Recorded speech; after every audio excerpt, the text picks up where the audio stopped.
Good afternoon, everyone. It's great to see full council chambers here. So welcome. Obviously, we have some interesting topics to discuss today. We're going to start off by having our Hassayampa Community Facilities District meeting. This will be very short, and then we'll adjourn that and we'll go to the regular voting meeting. So this is July 11th, 2023. It's 3 p.m. and we're convening the Hassayampa Community Facilities District. Roll call, please. Mayor Good. Present. Mayor Pro Tem Montoya. Here. Councilwoman Cantelmi. Here. Councilman Moore. Here. Councilmember Rusing. Councilman Sischka. Here. And the record will reflect that Councilman Tenney is excused from the meeting. So, City Clerk, we have two items on the agenda. Can you read those, please? We do, Mayor. The first one is approval of minutes from the July 12th, 2022 meeting. So I'll entertain a motion on the minutes. I approve the minute, or I move that we approve the minutes. Second. Motion and a second. Any discussion? All in favor?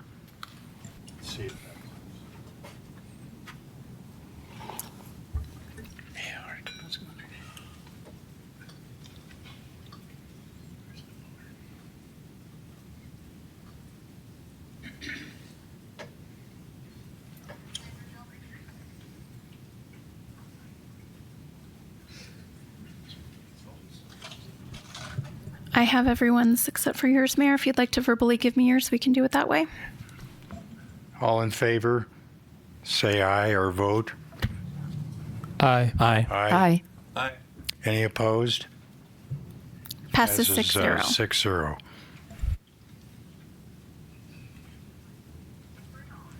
And next up, we have the public hearing and adoption of the budget for Hassayampa Community Facilities District Number 2 for fiscal year 2024. Thank you. And Mayor, this is the adoption of the 2024 budget for the Hassayampa Community Facilities District Number 2, which was created back in the year 2000. And of special note on this budget, it is anticipated that this is the final budget required for this CFD, as the original infrastructure costs are scheduled to be paid off within this next fiscal year.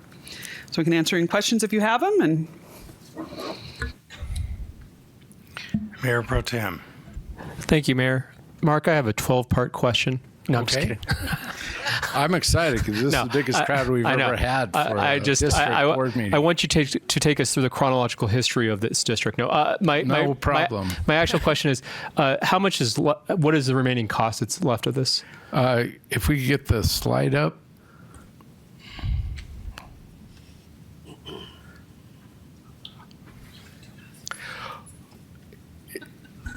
Yeah, I guess we won't have the slide up. It's about 27,000 left. Oh, there it is. Nope. Yes. No, that's the wrong one. It's in the Hassayampa meeting. 27,000. We have only 7 assessments outstanding still on this district. This was the smaller of the 2 districts out there. Initially, it was about $500,000 levy. There you go. $26,167. Most of that is the assessments, and then the final expenses as we finish out the district. Again, this is the final one. I've been waiting 25 years to bring you this one. You can now retire. I can now retire. Yeah, like I say, there's about 30 properties in the district, about 500,000 when it started. There's only this little bit left, and only 7 properties remain. Okay. Thank you. Councilmember Rusing. Thank you. This is facilities district for the wastewater treatment plant. No, the District 1, the Hassayampa Community Facilities District Number 1, was the one used for the scalping plant that is out there to pull water off for the golf course, as well as the connector road and trail systems and other costs. That was the bigger of the 2 districts. That retired 3 years ago, I believe. And this one was a secondary district that the developer added after that one had already been going. He added additional land, and that is the second district. It's to the southwest of the main district, which I believe is where you reside. Okay, thank you. Certainly. So at this point, this will be dissolved at the end of the calendar year or after all assessments are finalized. Yeah, the way community facilities districts work best, and I worked with our city's bond counsel, Michael Cafiso, with Greenberg Traurig on this, is this will be the last budget adopted. The district will just continue on as a district because it did have a legal role, and if any issues come up, that district needs to stand because it is a legally separate entity from the city if anything comes up, which is unlikely. But so we will just not have any more budgets that we adopt. Yeah, I knew about 6 years ago I wrote an article regarding all the special districts that are actually in existence within Yavapai County, and they're somewhat easy to create, but they're almost impossible to ever get rid of. So even though it'll be dissolved, it remains just in case there might be some legal challenge or something in the future. Correct, and it's not a county type district, so it's not on the property tax rolls. It's a separate district. It was only a special assessment city district. All right, I'll entertain a motion here. Mayor, I move to close the public hearing. Second. Have a motion and a second. Any discussion? All in favor? Vote or say aye.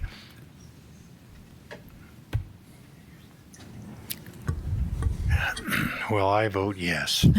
Thank you, Mayor. Passes 6-0. All right. Mayor, I move to adopt resolution number 28, setting the FY23 budget for Hassayampa Community Facilities District number 2. Second. Motion and second. All in favor? I vote yes. Thank you, Mayor.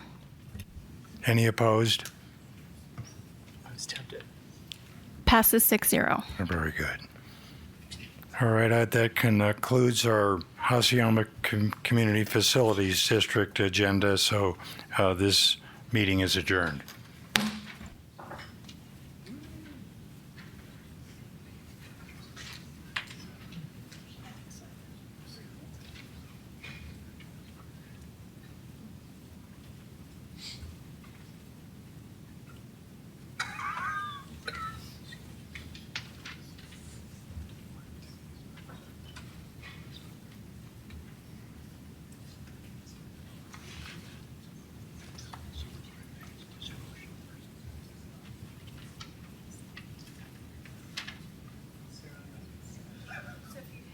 Sorry, if you hit your filter and then reset, should be able to join now.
It's our new technology.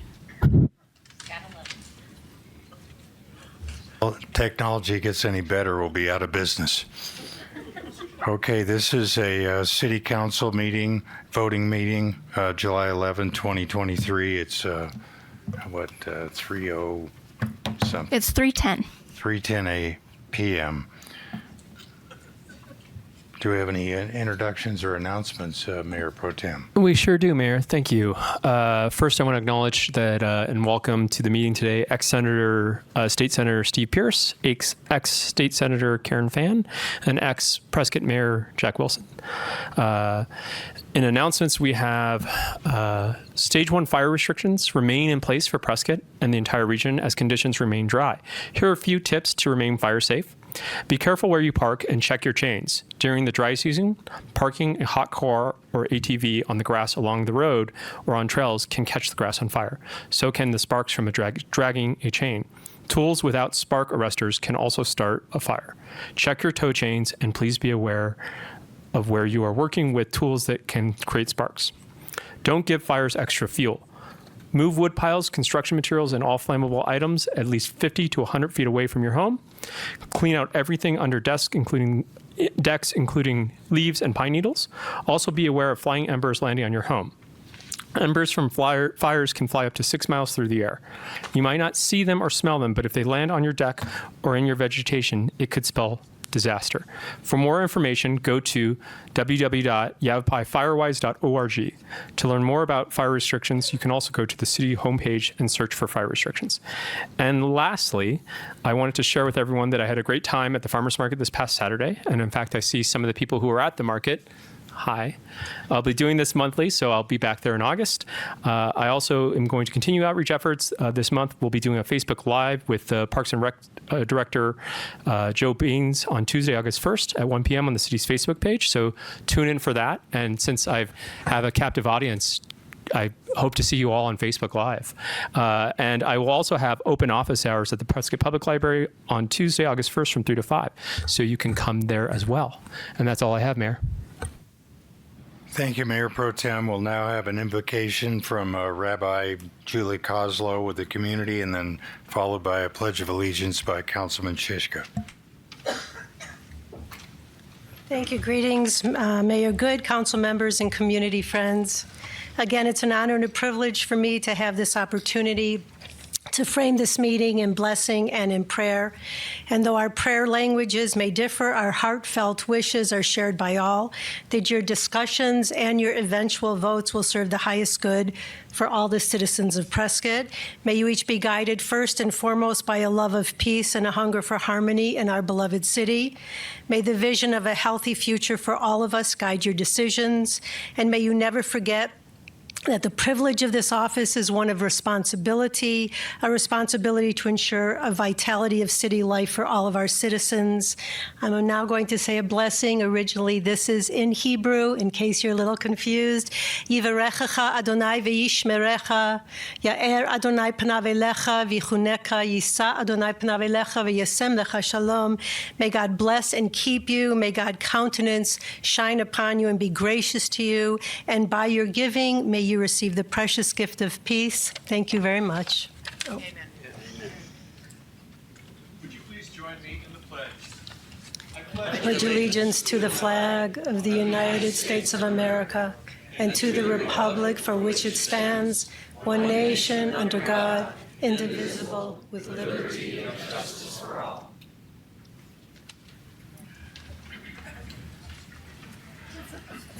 Thank you. We now have two presentations. I need to do a roll call first, Mayor. Sorry. Excuse me. Mayor Good, Present. Mayor Pro Tem Montoya, Here. Councilwoman Cantelmi, Here. Councilman Moore, Here. Councilmember Rusing, Here. Councilman Sishka, Here. and the record will reflect that Councilman Tenney is excused from the meeting. Right. We have two presentations now. The first one is the Citizens Academy graduates. Yes, thank you, Mayor. And as you know, the city provides residents with an opportunity to see firsthand how local government works through a free 8-week program called the Prescott Citizens Academy. And tonight marks the graduation of the spring class. And we have Mayor Pro Tem Montoya and the program coordinator, Amber Frazier, here to hand out the certificates of completion for each of the graduates. Thank you. It's my pleasure to acknowledge the folks that went through the Citizens Academy. And for those of you who aren't aware of it or haven't had the opportunity to do it, it's a great opportunity to learn about every one of the departments that serves the city of Prescott. So thank you for all of those who attended, and I'm going to acknowledge you now. also including the folks that weren't able to be here today. First, I have Alan Blaine, if you'll come forward.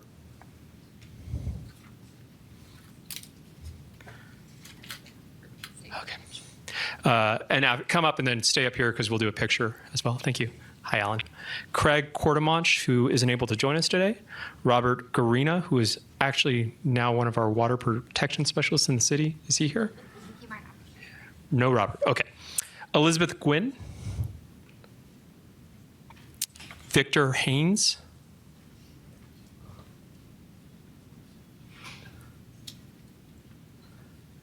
Lisa Johnston.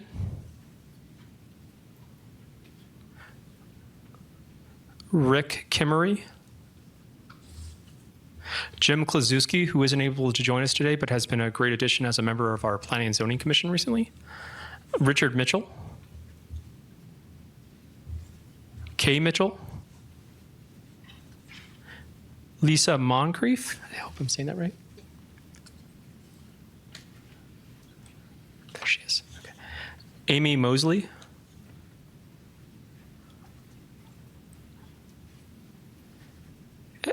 Jeremy Murdoch, who isn't able to attend today. Debbie Neese, who isn't able to attend today. Pat Parker. Bailey Sanders. Bill Schwegler. Marianne Schwegler. And Roger Thomas. And don't be shy to give these fine citizens a healthy round of applause.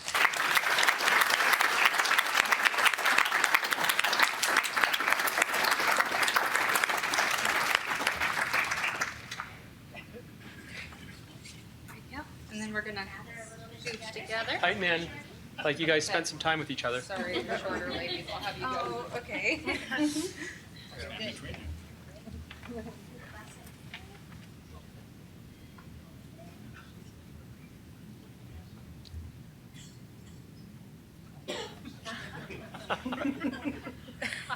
Thank you all so much. It's been Amber, would you like to say a few words about the Citizens Academy? Absolutely.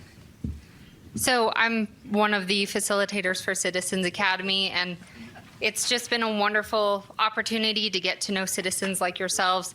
And it really is just one of those events that makes our hometown feel like a hometown. And it kind of shows why those of us who have stayed here or those of us who have moved here, that's why we're here. So it's a great opportunity to connect, to get to know the people behind your daily lives at the city. And if anybody has any questions, feel free to reach out. Thank you all so much.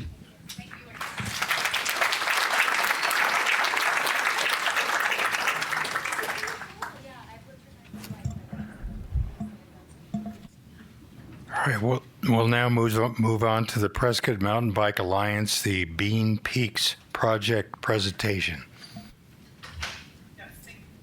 Thank you, Mayor. We have Yamina Flores and Patrick Kell, or is Patrick here? Yep. Very good. Patrick Kell from the Prescott Mountain Bike Alliance and the Bean Peaks project to present. Thank you. Can you hear me? Oh, where is, oh, here it is. Thank you very much.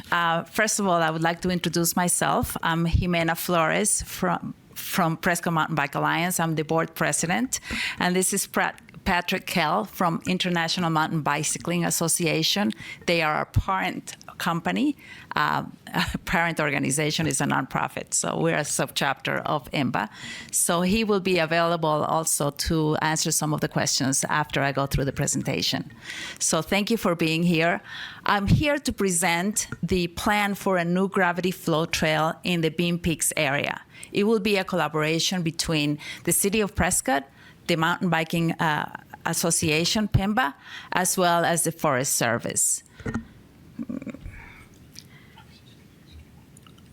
A gravity flow trail, I have a video that it's queued up, but a gravity flow trail is a one-way downhill trail. It's fun, and hopefully you'll get to see what it is before I can continue. It's hard to explain without a video, so I prepared a short 1-minute video for you.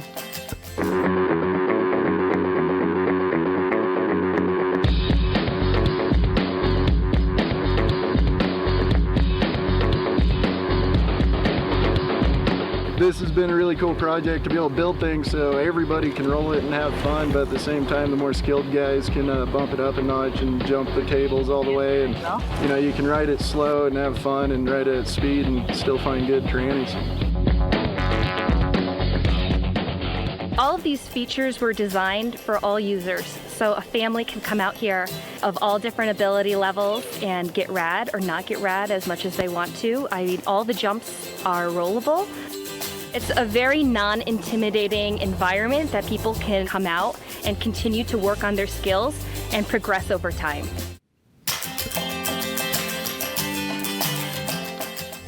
So this is an example of a gravity flow trail. This particular one is in Lake Tahoe. It's a corral trail, and it was our inspiration to try to get something like that here. PIMBA is a nonprofit, and we advocate for trails in the greater Prescott area. We were founded back in 2010, and since our inception, over 150 miles of trails have been created in this area. We submitted a plan back in 2020 to the Forest Service for the construction of such a trail system in the Bean Peaks area. This particular plan has been under evaluation for the last 3 years. They went through their internal process. It was submitted to public comment, and it was recently approved just 2 weeks ago for construction. So we are going ahead with the project. We're very excited about that. Doesn't go there. We're excited about adding this particular trail system to our trails. It'll be the first of its kind in Arizona, and therefore it will be not only a wonderful addition to our residents, but it's also going to attract great tourism, mountain biking tourism to our area. Just to give you an idea of what is the impact of mountain biking tourism in general, I am citing a study from Utah, 2022 study, that shows that mountain biking in that year for them, it added $13.3 million in expenditures to the area. That included $5.14 million in wages and 165 jobs that were added. Similar trends have been shown in other studies in Colorado and in Montana. You can see that there is significant dollars added to our economy.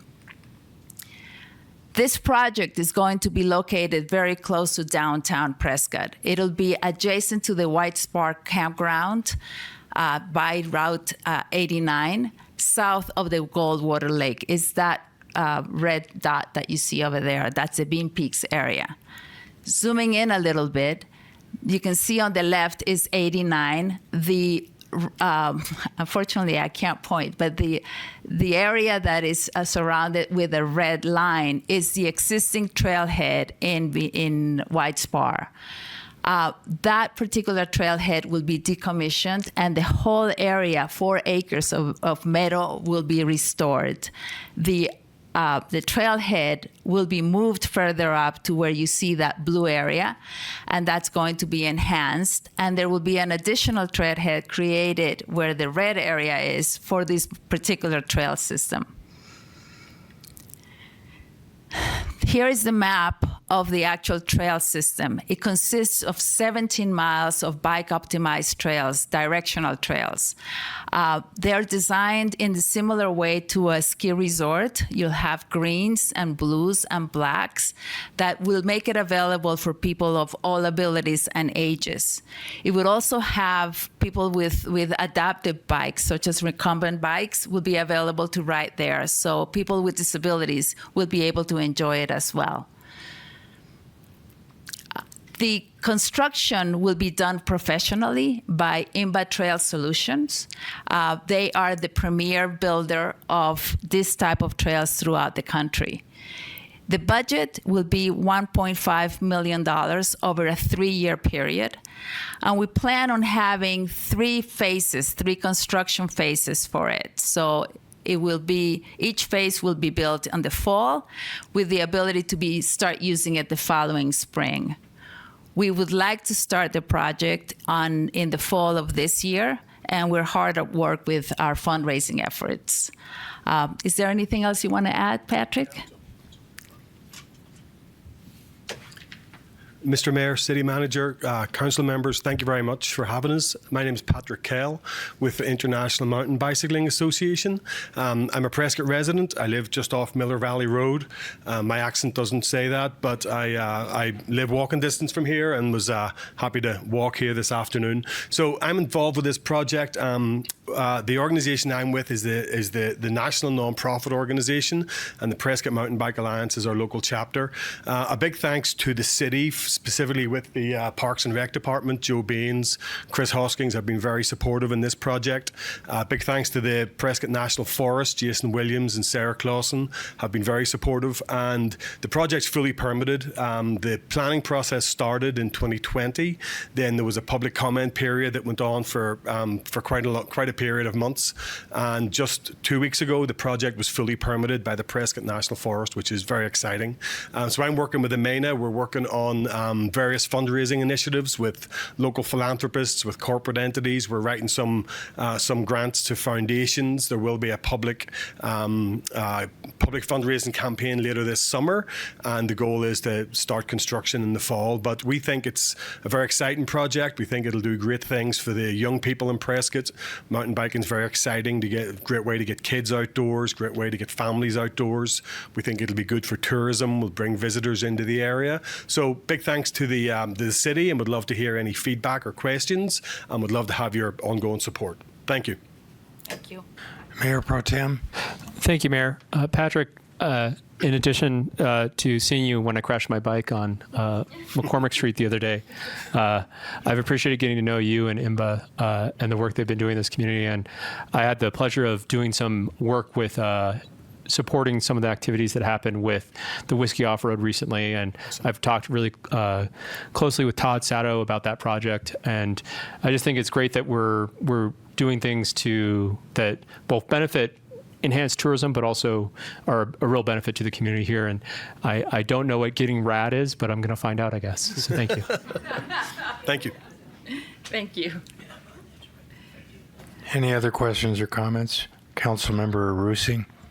Thank you.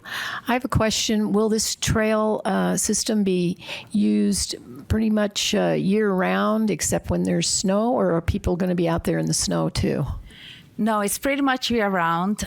When it's snowing, probably it will not be used, but the snow dries up very quickly here, so it's pretty much year-round. Thank you. Councilwoman Cantelmi. Hi, Amanda. I had the pleasure of meeting you not too long ago. It was great. And I have to say, as a grandmother, it was one more thing I could put on the refrigerator for my grandkids to do. So welcome. I can't wait. Thanks. Thank you. I'm sure they'll get rad. Yes. Lots of Band-Aids. Yes, thank you. Any other questions or comments? Well, thank you very much, Hermana and Patrick. We appreciate your efforts here, and obviously it's going to be kind of a unique facility here in northern Arizona. And, we're really becoming known as the outdoor off-road bike capital of the state, and good for you. We're very much looking forward to that. Thank you. Thanks.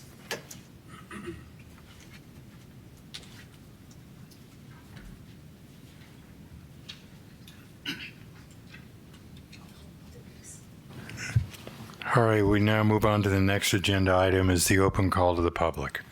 Thank you, Mayor. The City of Prescott welcomes public engagement. Residents may comment and address the council regarding matters that are not included on the posted agenda during the call to the public. If you wish to speak, please complete a green speaker card and submit it to me prior to the meeting being convened. As a reminder, speakers are limited to 4 minutes, and the call to the public will be limited to 40 minutes in total, with the following stipulations.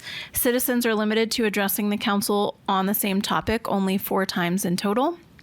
If a topic has been addressed more than 5 times by different speakers, the mayor may limit future topic discussions.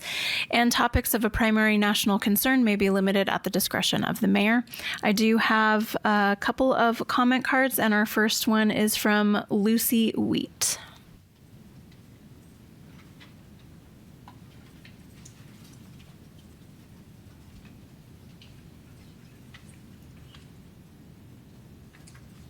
Hello. Mayor Good and Prescott City Council members. My name is Lucy Reyna Wheat, and at first, I'm a mother, stepmother, a wife of a law enforcement officer, and a Yavapai County taxpayer. Lucy, But I'm can you also- give us your address for the record, please? Sure. 11375 East Mingus Vista Drive in Prescott Valley. You're welcome. On June 10th, 2023, the GOP unanimously passed Resolution 1002, the protection of minor children. But before I mention some content in this resolution, I'm here today to speak about two LGBT groups here in Arizona. LGBT meaning lesbian, gay, and bisexual. An incident that occurred on Saturday, June 24th, 2023 at the Susie Prescott Center for the Arts. The first group, LGBT Patriots, whose motto is "Our Pride Colors Red, White, and Blue, Not Rainbow," have rejected the Rainbow Progress banner, considered the Q word queer as a historical slur, and have rejected any notion that they are T for transsexual and not simply homosexual. The founder of LGBT Patriots has a political provenance going back to the gay pride marches in late 1970s. And I am proud to say that the LGBT Patriots and Yavapai Republicans have partnered on a number of projects for the betterment of both the straight and gay communities.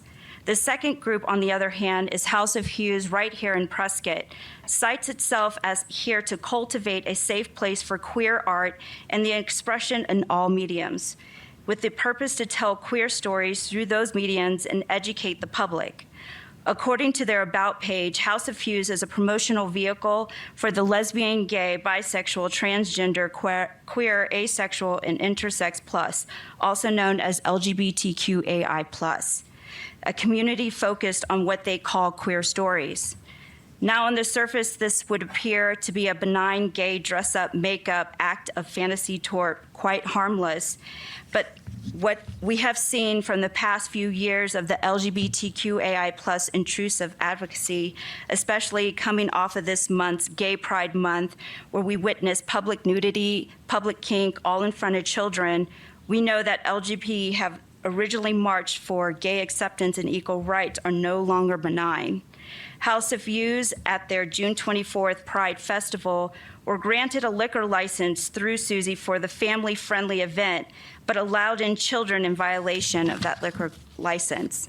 I was also there to witness a number of parents dragging their children to be educated into the queering of their innocence. Grown men with full facial hair in dresses and high heels guiding the children to participate in queer story time. As a reminder, adult sexuality is discovered or realized through the maturing and process of puberty. Children are not sexual beings. The Yavapai GOP Resolution 1002 supports an imposition of felony criminal penalties for violations of ARS statutes listed in the first paragraph and extending legislation to prohibit any adult from taking minor to a drag show, strip club, or sex show. What is the House of Hues' purpose in this queer story reading to children in an adult environment where the legal age of alcohol consumption is 21 and up and not 12 down? No one who believes in American freedoms wishes to deny any group their constitutional liberties, but we do have a problem when they take liberties with our children. This event, this drag show, should have remained an adult-only event, and no child should have been allowed. Prescott City Council should be well advised to be skeptical and vigilant when adult groups promoting adult activities are including our children. I end with the reminder to all, the safety of children are everyone's responsibility. Thank you.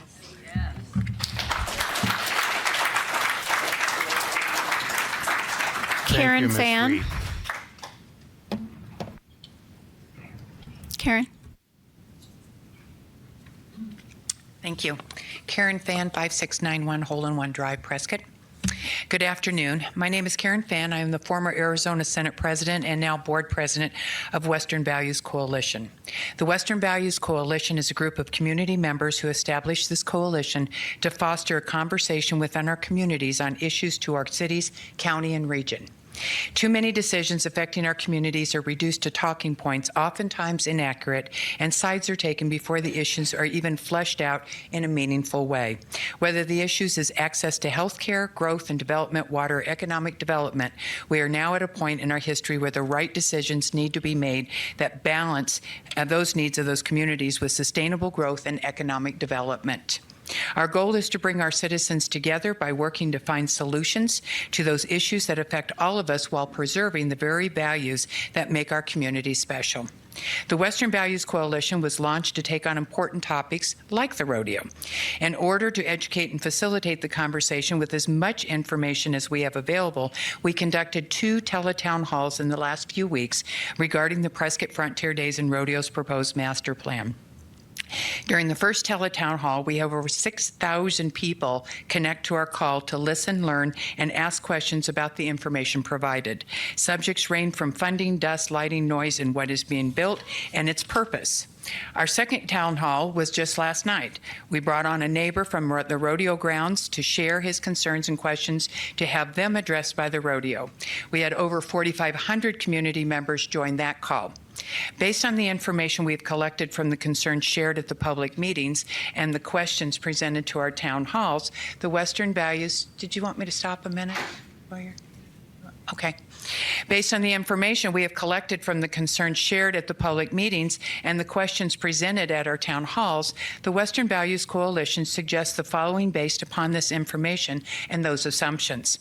The complete project as envisioned will take multiple years to complete with a phased construction to allow for each year's rodeo to be performed between those major enhancements. They are as follows. Phase 1's utilities, infrastructure, landscape, property perimeter, new equipment barn, new and additional restrooms, stadium seating in the existing grandstands, pavers, hardscaping, and dust control in those parking areas, $8.475 million. Phase 2 is utilities of infrastructure, main arena enhancements, new lighting, new sound system for better containment of noise and dark skies, subtotal $13 million. Phase 3, covered arena, landscaping, $13.25 million. Phase 4, a proposed covered pavilion/ticket booth, which has been modified from current conference center as shown on the existing master plan, subtotal $5 million. Total projected cost of all phases, if completed, was $39.725 million. It is on the basis that we recommend the following actions be considered by the Prescott City Council. Number 1, that the Prescott City Council support the $15.3 million in funding from the state of Arizona for Phase 1 and 2 for infrastructure and improvements that will address local community concerns, including the noise, dust, aesthetics, and utilities for construction items in those phases. It is clear the vast majority of the citizens of Prescott and the surrounding area support improving the existing facilities, and we appreciate Mayor Good's efforts to try and obtain $10 million from the governor's office in 2021.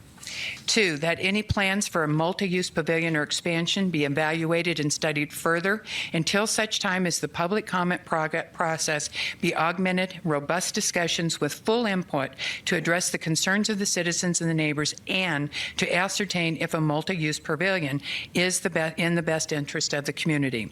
This given that it is a longer-term proposal and appears to be the most serious issue around which the communities have the most questions. We believe from our work this is a path forward that the majority of the community members can support. While this work is done, the council and the community can continue public comment to refine and better any master plan. Please The Western conclude your Values remarks. Coalition. Please conclude. Okay, I am. Thank you. The Western Values Coalition is looking forward to working with all stakeholders to do this work and ensure our community is heard and the rodeo stays a vital part of Western values. Thank you.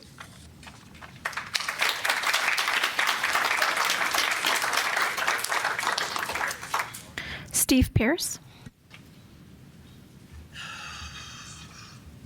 Thank you. And thank you, Brandon. I can hear you really well. I think you have this turned down so people like me don't show up because I can't hear anything.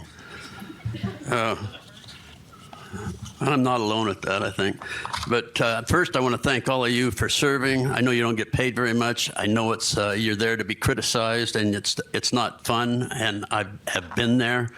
But first, you guys need to be thanked for running for office and being willing to serve and get that fantastic salary. I hope you don't have to give up your chauffeurs. Anyways, good afternoon. I am Steve Pierce. I live in the Las Vegas Ranch. I own the Las Vegas Ranch. I also own property at 110 East Gurley, and I have an office at 110 East Gurley. I'm joined here today by members of the Prescott Frontier Days and the rodeo, here to express as citizens that they have seen the benefit and the positive impact of the rodeo and what it has had on our community over the years. The proposed master plan presented to you on March 28th ensures the rodeo's continued viability as a part of history, enormous revenue generator, and keeps it in Prescott where it belongs. Some of us can remember back when the racetrack was out there too, but the track was too small and there were jockeys getting hurt. There was a few jockeys even killed. We moved the racetrack out of town. We let it slip away from us. It was a revenue generator, and where it is now, it has failed every year. It's closed right now. The fair board went broke, and it's just not going to be good for the rodeo to be moved anywhere outside of Prescott. It needs to be kept right where it is. There was land made, but that land was made available out in Prescott Valley years ago, and it's a shame that it happened. The racetrack was just too far out of town. The 1888 Buckle Club was started and modeled after Calgary, Cheyenne, Red Bluff, and Denver rodeos, and there are people that went around to see how to do this and how to do it right, and they came up with a plan that they presented to you March 28th. And at that time, I understand everybody accepted it. I don't think there was a vote on it, but there wasn't any kind of question asking, or there were no negative asking. So what happened with it, I don't know. And by the way, I saw in the Courier where somebody said it was once the rodeo was moved one time out to Granite Dells, and I think you can show me the place where it is on Granite Dells. It's not there, and it never was there. So what we would like you to do is protect Prescott, world's oldest rodeo, by keeping it here in Prescott on the existing site where it has been since 1913. Ensure Prescott Frontier Days, Inc., that they continue to manage the Prescott Rodeo grounds with a long-term lease and the long-standing tradition of previous volunteer organizations for the last 110 years, like all of these men have been volunteering this past year and years before that. I encourage you, the City Council, to approve Prescott Frontier Days, Inc. master plan as it was partially paid for and presented to the city March 28th. I think it was close to $36,000, two different payments, 24 at once and 12 another. So anyways, I have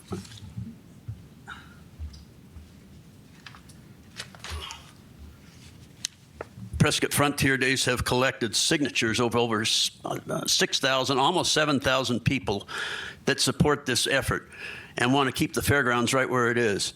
And of these, there's over half of them are from Prescott.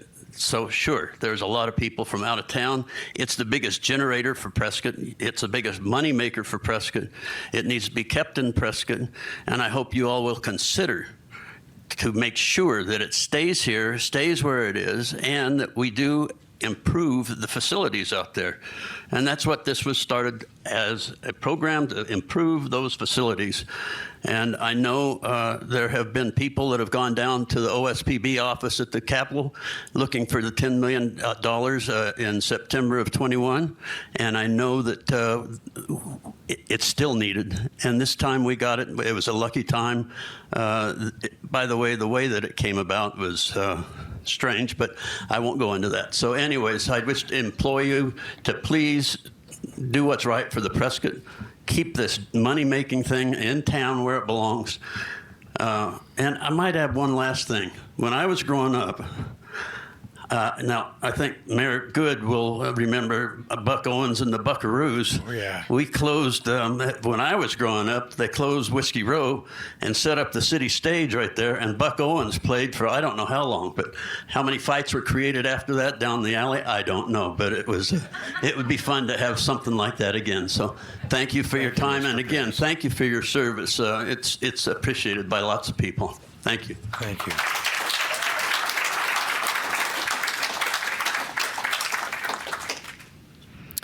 Jack Kemplin.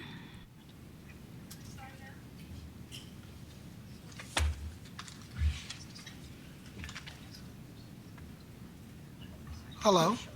My name is Jack Daniel Kemplin, and I live in this area. I live in Prescott. I'm originally from Chino Valley. That's where I was raised.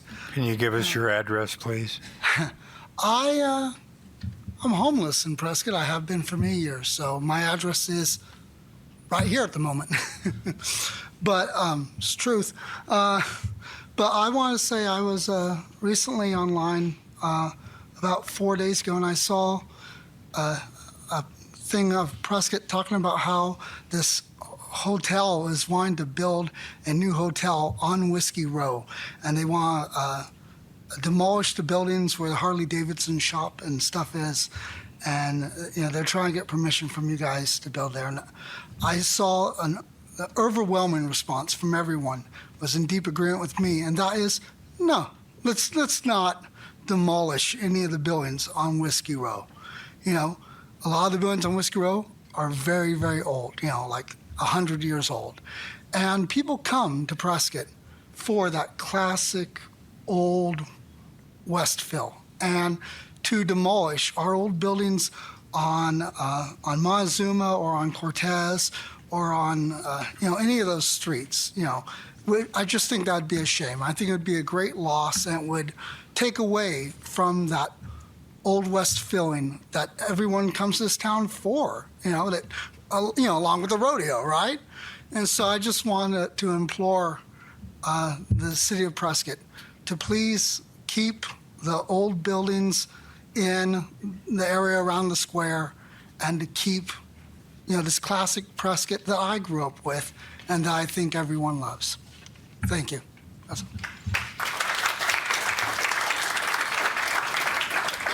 That's all, Mayor.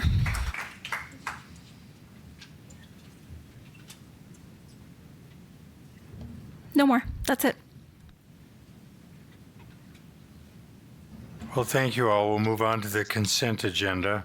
Does anyone want to pull an item off of the consent agenda? I'll pull item C. So I'll entertain a motion for the remainder items consent agenda.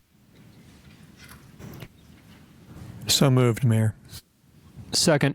Have a motion and a second to approve consent items A, B, D, and E, and F. Please vote. Gosh, I actually have a vote here.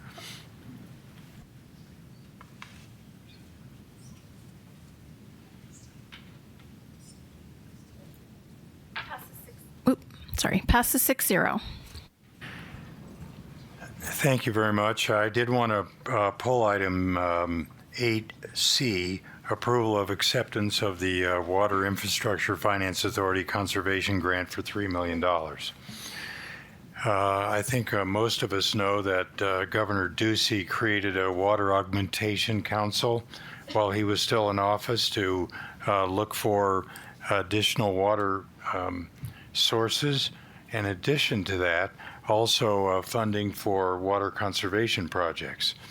So I know Andy Tobin is a voting member of that group, and he advocated for the city of Prescott to be able to be granted a $3 million award for some updated and modern water meters. So, Steve, you want to give us a description of exactly what was awarded and how we're going to use that $3 million? Yes, sir. Good afternoon, Mayor, Council, City Manager. Steve Olfers, Utilities Manager. We were honored to be chosen for that grant. It's the Water Infrastructure Finance Authority, who has repurposed some ARPA funds.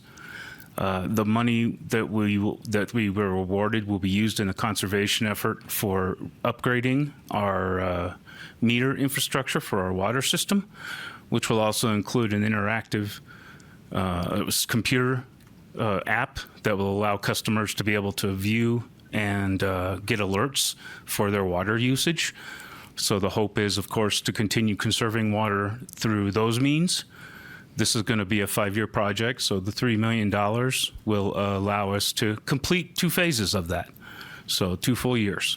and we will be hoping to be able to be successful in that. That's our goal. Yeah, I think this is a major technology advancement here for our utility customers in the city. Of course, we've had situations before where someone had a broken water line. Maybe they weren't a permanent resident and ended up losing really thousands of gallons of water and be presented with a very painful water bill. So with this new technology, not only can we monitor the use on an immediate basis, but even the people that have these new meters will have an application on their smartphones so they could monitor their water use wherever they are. So theoretically, if they had a line break or something like that, they'd know about it immediately and be able to repair it, stop it, and not waste a large amount of water that we've seen in certain situations. That's correct, sir. Actually, both the customer and utilities staff will be able to see the alerts occurring and be able to respond in short order to stop that leak from occurring. Well, it's certainly an advancement in water conservation, and it certainly applies to how this grant funding was intended. So I think we're very fortunate to get one of the first large grants from that WIFA component of the Augmentation Council. Yes, sir. And I understand it's probably going to be a total cost to have all the utility meters somewhere in the $9 to $10 million range ultimately. Yes, sir. So this will be phase one. Yes, sir. This will pay for the first 2 years of a 5-year project. I'm really looking forward to that. Thank you, Steve. Thank you, sir. All right, I'll entertain a motion on accepting item 8C.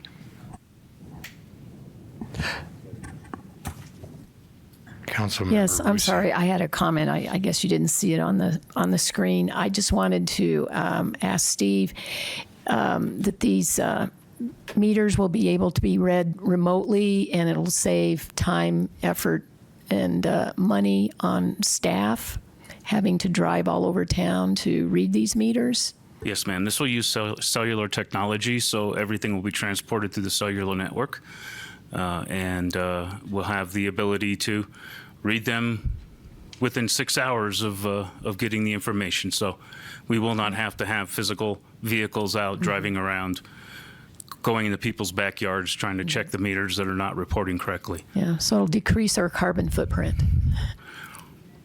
I will I'll let you say that. I don't know. I haven't done that study yet. All right. But we will reduce the amount of windshield hours that we have to put. Okay, thank you, Steve. Thank you. All right, any other comments or concerns? I'll entertain a motion on this. Mayor, I move to accept consent agenda item C. Second. Motion is second. Please vote. Oh, look at that. That's great.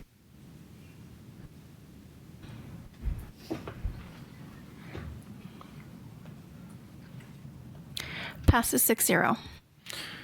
Very good. We'll move to item 9, the consent ordinance. Thank you, Mayor. This item is the establishment through a consent ordinance of the fiscal year 2024 property tax rate of 0.252 per $100 of assessed valuation. And as you're aware, this item has been discussed and has been included in the approved FY 2024 budget. And we're here to answer any questions if you have any. Questions or concerns?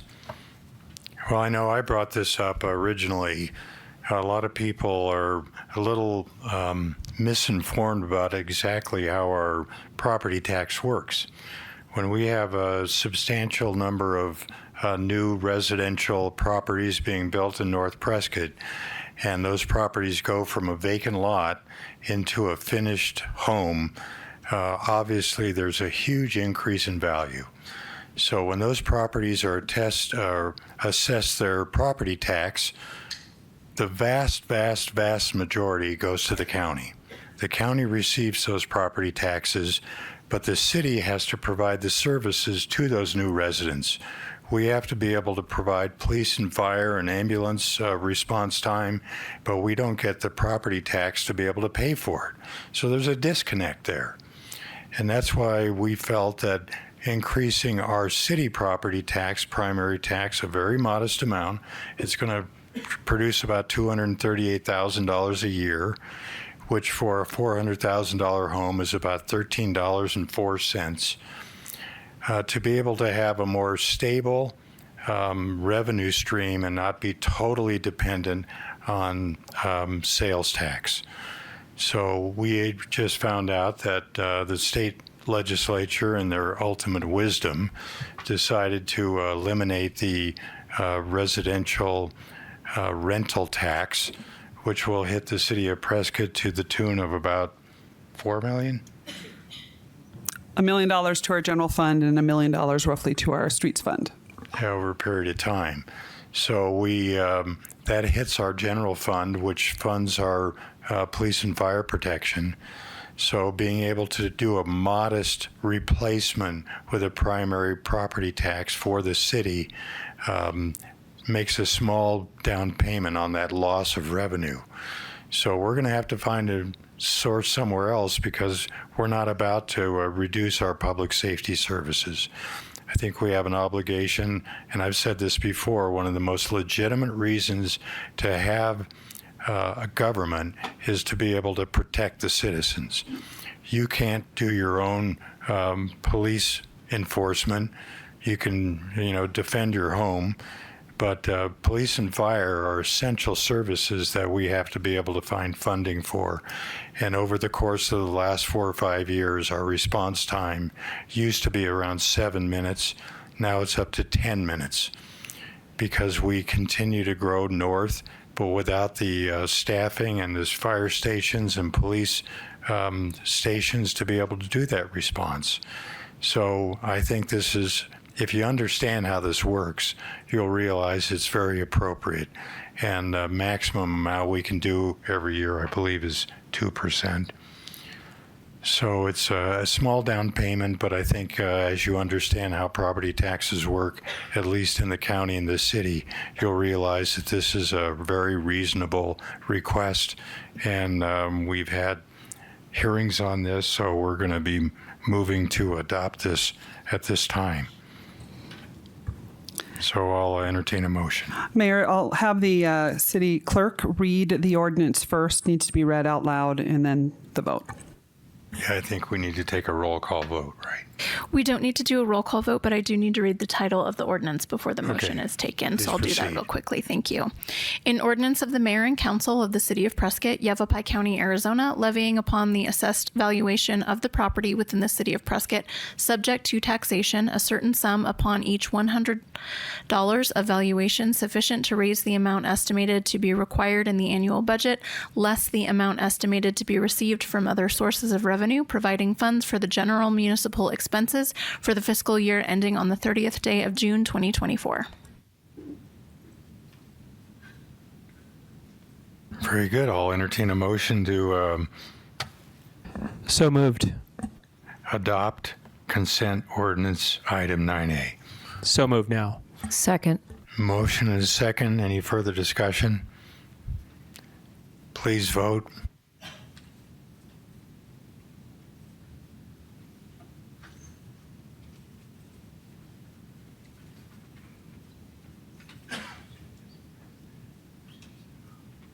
Passes 6-0.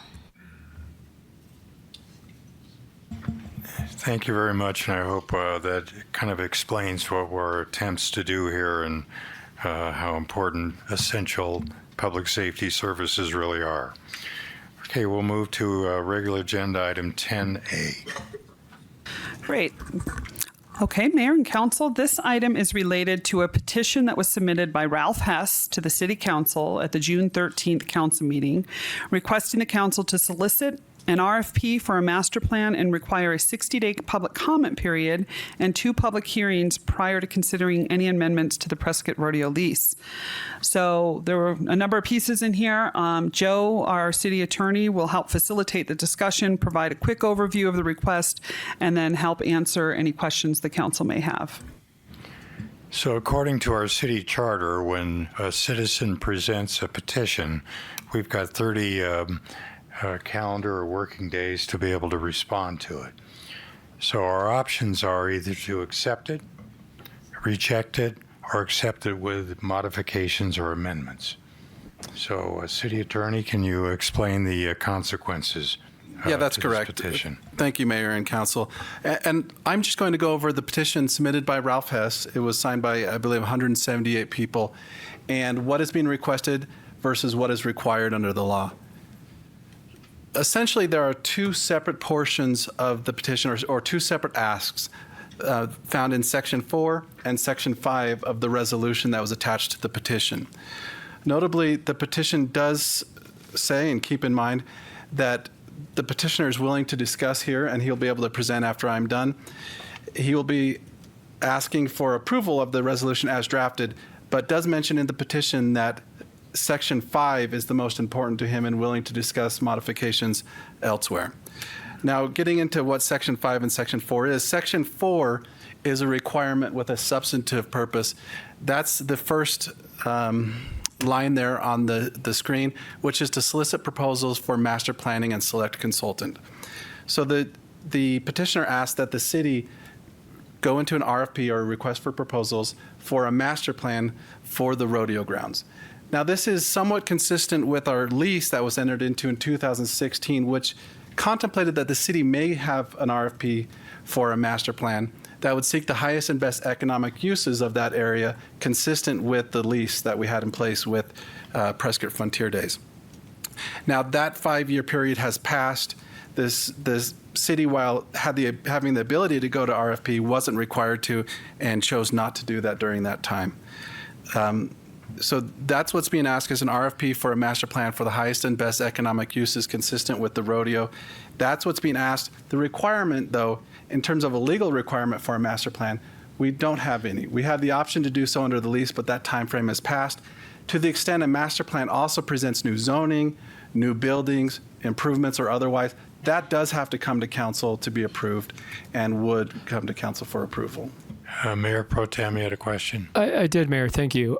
Joe, my question for you is, I heard earlier from, I think it was former Senator Karen Fann, that the master plan was paid for by the city, or maybe it was a different speaker that brought that up. I can't remember. But I guess my question is, what was that process? And is that process, did we, because I don't recall a vote being done for that funding of that master plan. And is that in consistency with how we do this? Now, I did check into that after hearing about the city paid for part of the master plan, and we did so. There was a request to the tourism board for reimbursement of part of the money. So it was a $22,000 to $24,000 request, and it went to the Tourism Advisory Council, who recommended approval of that payment. So that amount of money was then given to the Prescott Frontier Days. But Joe, my question is, is the tourism board vested with the ability to allocate money to an organization? The tourism board only gives recommendations. Now, because of the pricing on it, and because, to be honest, we've changed our procedure since then, and now we require these types of agreements, like we did, like the rodeo came forward for a $40,000 grant from the tourism, or the bed tax. And so we've changed the procedures and require that. It wasn't required to under previous procedures because it was below a threshold amount of $25,000. Okay, thank you. Yeah, I think that was up to the department director's discretion. That's correct. So that's the substantive request as it relates to the RFP. It would be that we do an RFP for a master plan, and that the city organize that process and do so. And like I said, there is no requirement for a master plan itself.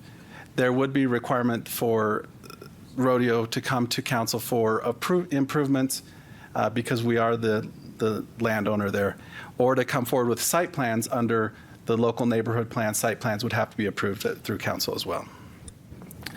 Now, and that's Section 4. Section 5 is the second part of the resolution, and that requires it's a procedural issue, not a substantive one, requiring that before entering into any lease, that council meet kick off a 60-day comment period and meet at least twice during that comment period, allowing the public to come and participate in that process. And for background, the current lease extends till 2041, and that is in effect. The city and the rodeo grounds have discussed an amendment to that lease or an extension of that lease. It is in no way ready for council. It has only been kind of initial discussions. But the request is that once that lease is in effect and able to be presented to council, that we kick off the 60-day period with at least 2 public hearings during that time frame.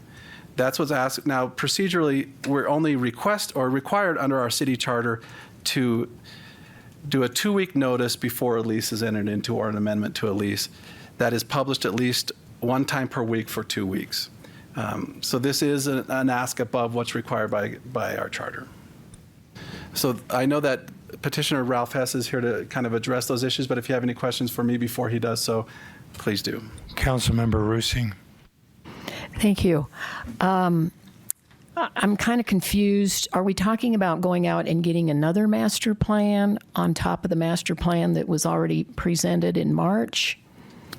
So this request is to go out for a different master plan, to go through an RFP process, which an RFP process wasn't done for the master plan. This was a process conducted by the rodeo that the city participated in. This would be a whole different process where we request proposals from any qualified organization or entity to submit their proposal for cost.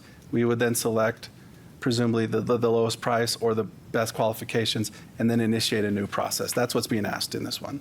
So we have an option to do one or the other. Could we just accept the current master plan as it was presented and then make modifications as we're negotiating the lease? Because it sounds like they've already got estimates, they've got it phased, or we can start all over again and pay for another one? Yes. So in this case, as it relates to the petition and the resolution, you can approve that request, deny that request, or approve the entire resolution with a modification where you either approve that Section 4 or disapprove that Section 4. But to answer your question, it would be a new process, yes. And I'll say that depending on what we got back, it may or may not be something we could do because it would have to be consistent with our current lease because that still is binding upon the city.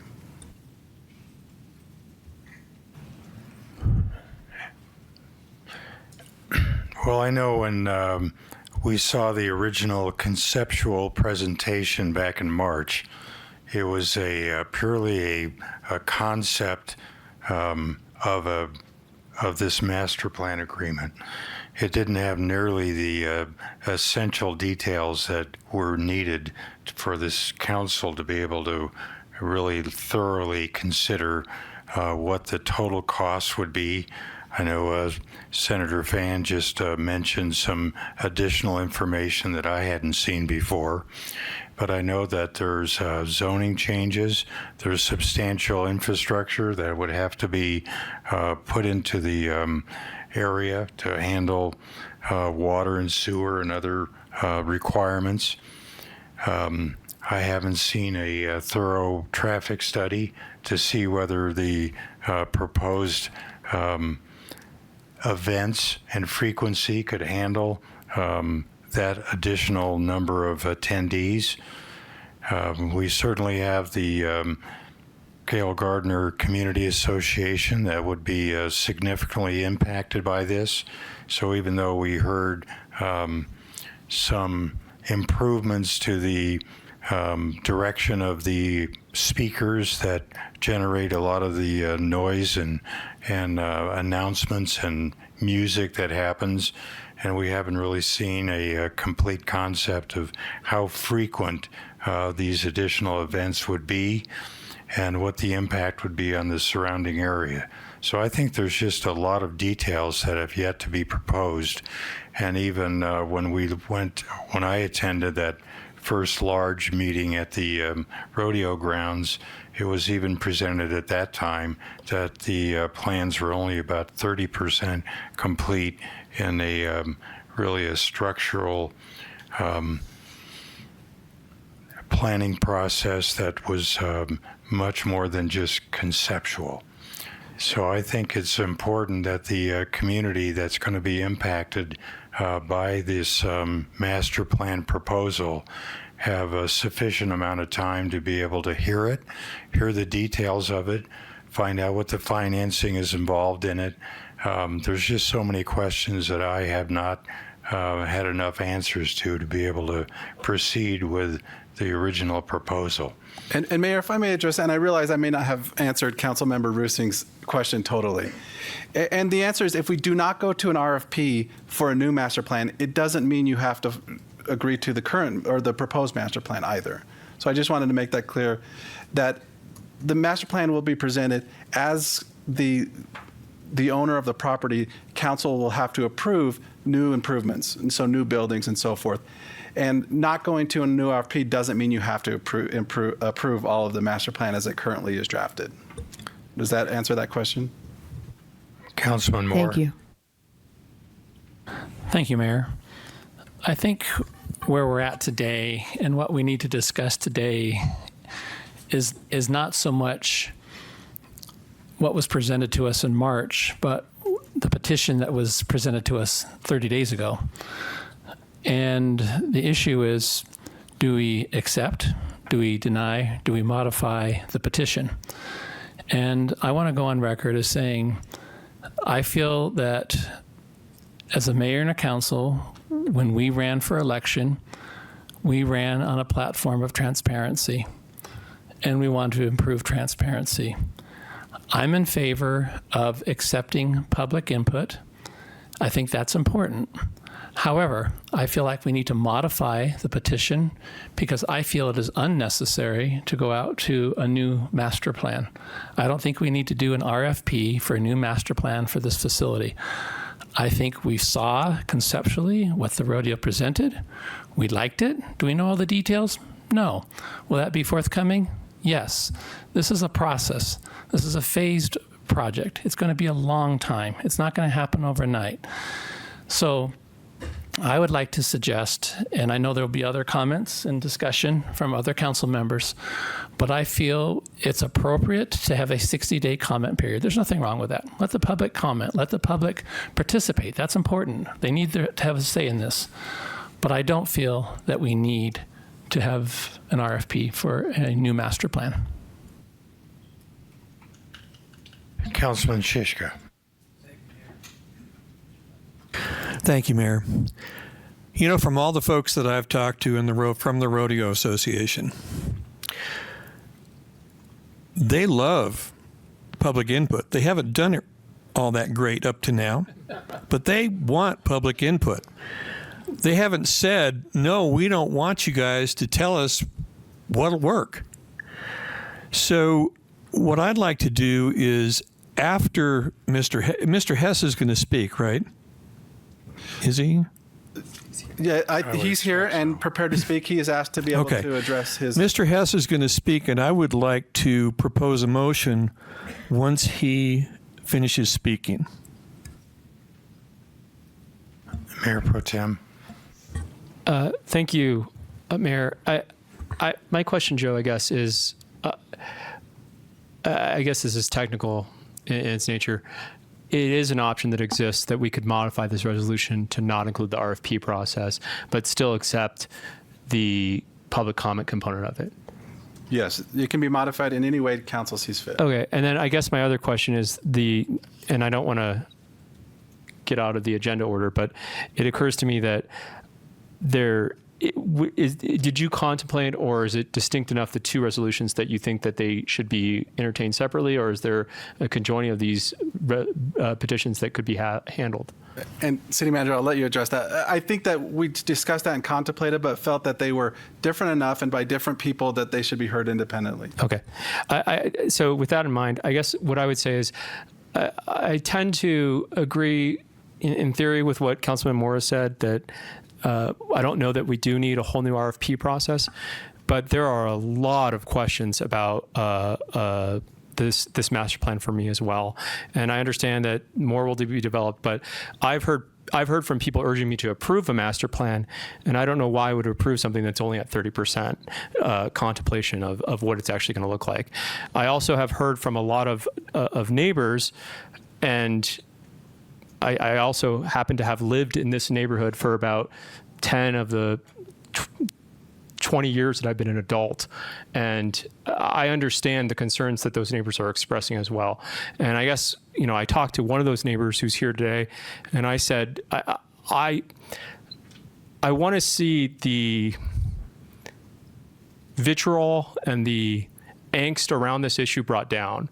And I think it's on both sides. I think there's folks that are saying that I've not talked to a single person in this community that has asked me to move the rodeo from its current location.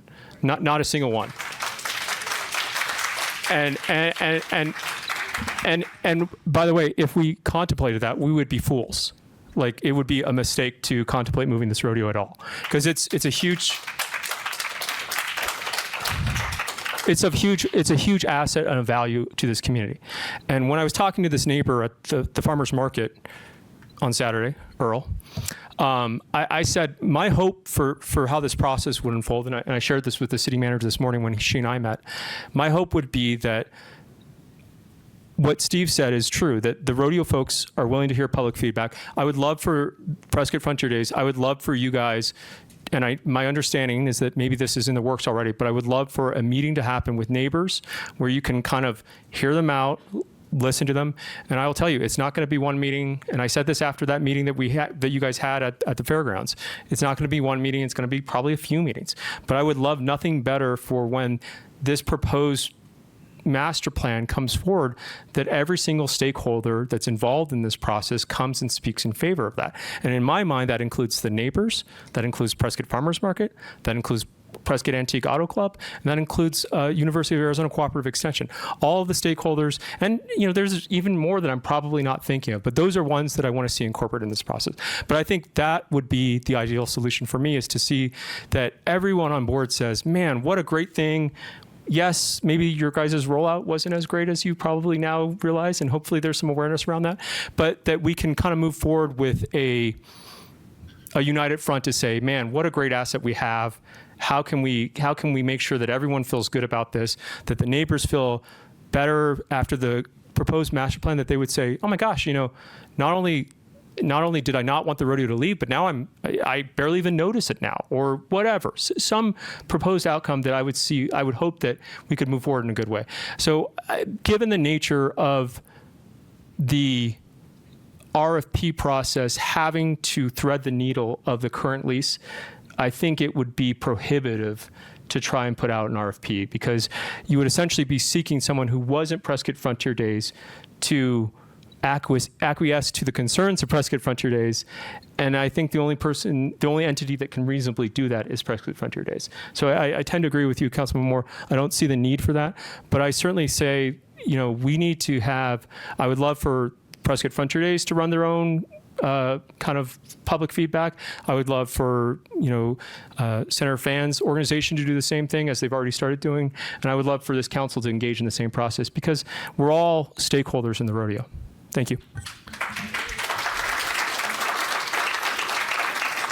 Councilwoman Ken Telmy. Thank you, Mayor. Pretty much I echo what both of the other council members have said too. I see no reason to throw this out. That was a lot of money spent on that. But again, when that was put in front of us, it was portrayed as a 30% concept drawing. This has to be able to be molded to fit the neighborhood, fit the property. Again, nobody wants to get rid of the rodeo. The rodeo is part of our heritage. I'm not in favor of sending this out for another RFP. Who are we? We're not the rodeo crowd. They know what they want. But I do think the comment period is absolutely essential. Those neighbors have got to put up with this. If you're proposing a 5-day-a-week event center, it's really, they're going to be the ones that are going to have the brunt of all the changes that are going to happen over there. So I'm just going to encourage you to be open-minded.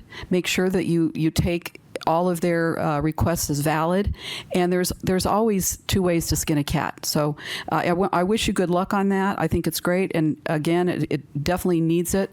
But the comment period is essential. I'm not in favor of the new RFP starting over either. Thank you. Okay. Councilmember Rusing. Thank you.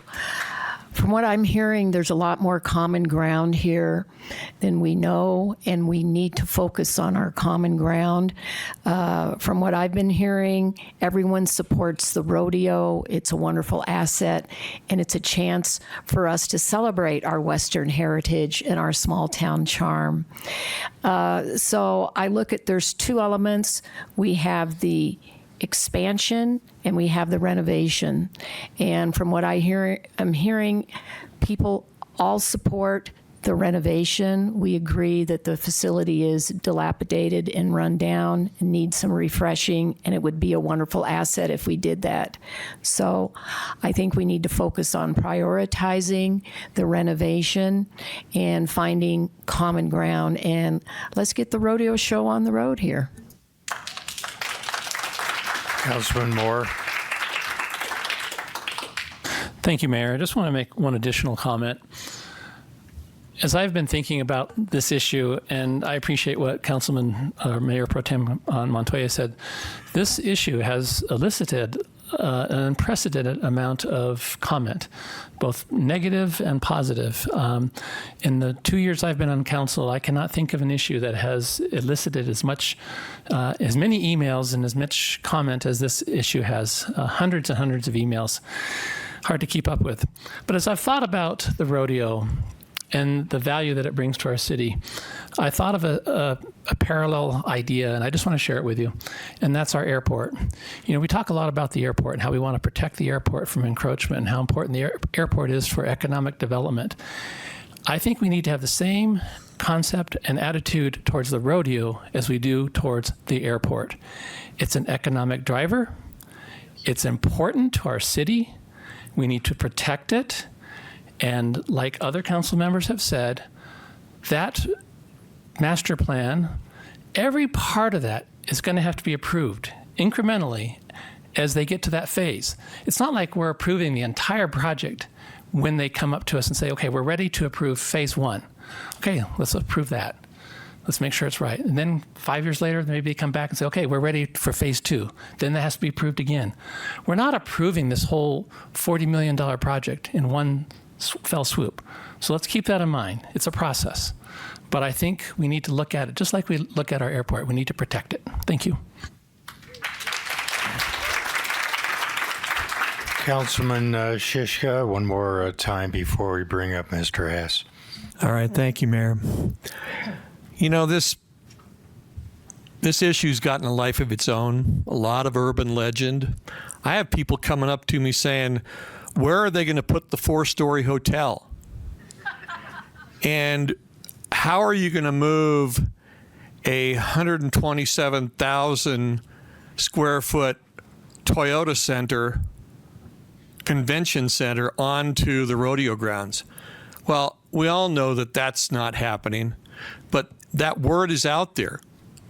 And when we talk about 30%, we're not talking just, okay, they've only shown us 30% of the buildings they plan to put on that land. 30% means that they've given us the drawing of the buildings and they've yet to show us the infrastructure drawings and the engineering drawings and things like that. So we've got to put this all in perspective and understand that we're all for the benefit of Prescott. I don't care which side you're on this deal. We're all for the benefit of Prescott, and I think that we're all for the benefit of the rodeo, ultimately.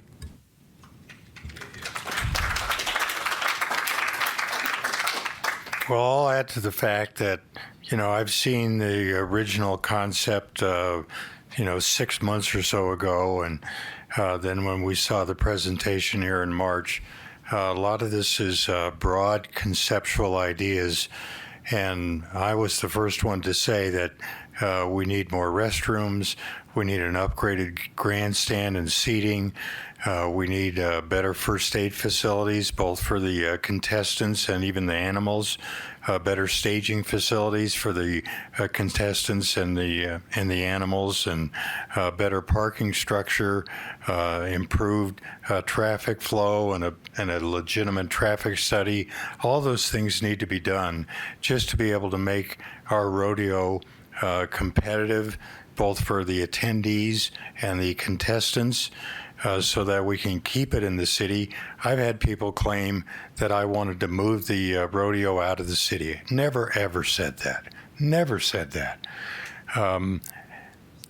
So as to your point, Steve, a lot of charges are being made that are completely unfactual. And being able to look at this broad master plan, see what can be done within the restrictions of, 17 developable acres, I think would be difficult to have the entire master plan be implemented. But being able to take the current proposal and work on the details and make sure that the surrounding community understands what the impact would be and whether parts of it, most of it, is ever actually constructed. I think we want to make sure that the rodeo stays in Prescott. It's a historic event here, and it needs to stay here forever. So we'll look at the lease proposal amendments, and we'll look at all these details so that the public at large can understand exactly where we're going here, what the costs are, how the financing is run, how the Prescott Frontier Days is going to be able to manage this going into the future. And we'll have something that I think we'll all agree on will be an improvement and something we'll all be proud of. So if we can have Mr. Hess come up and make his presentation now, I think that would be timely.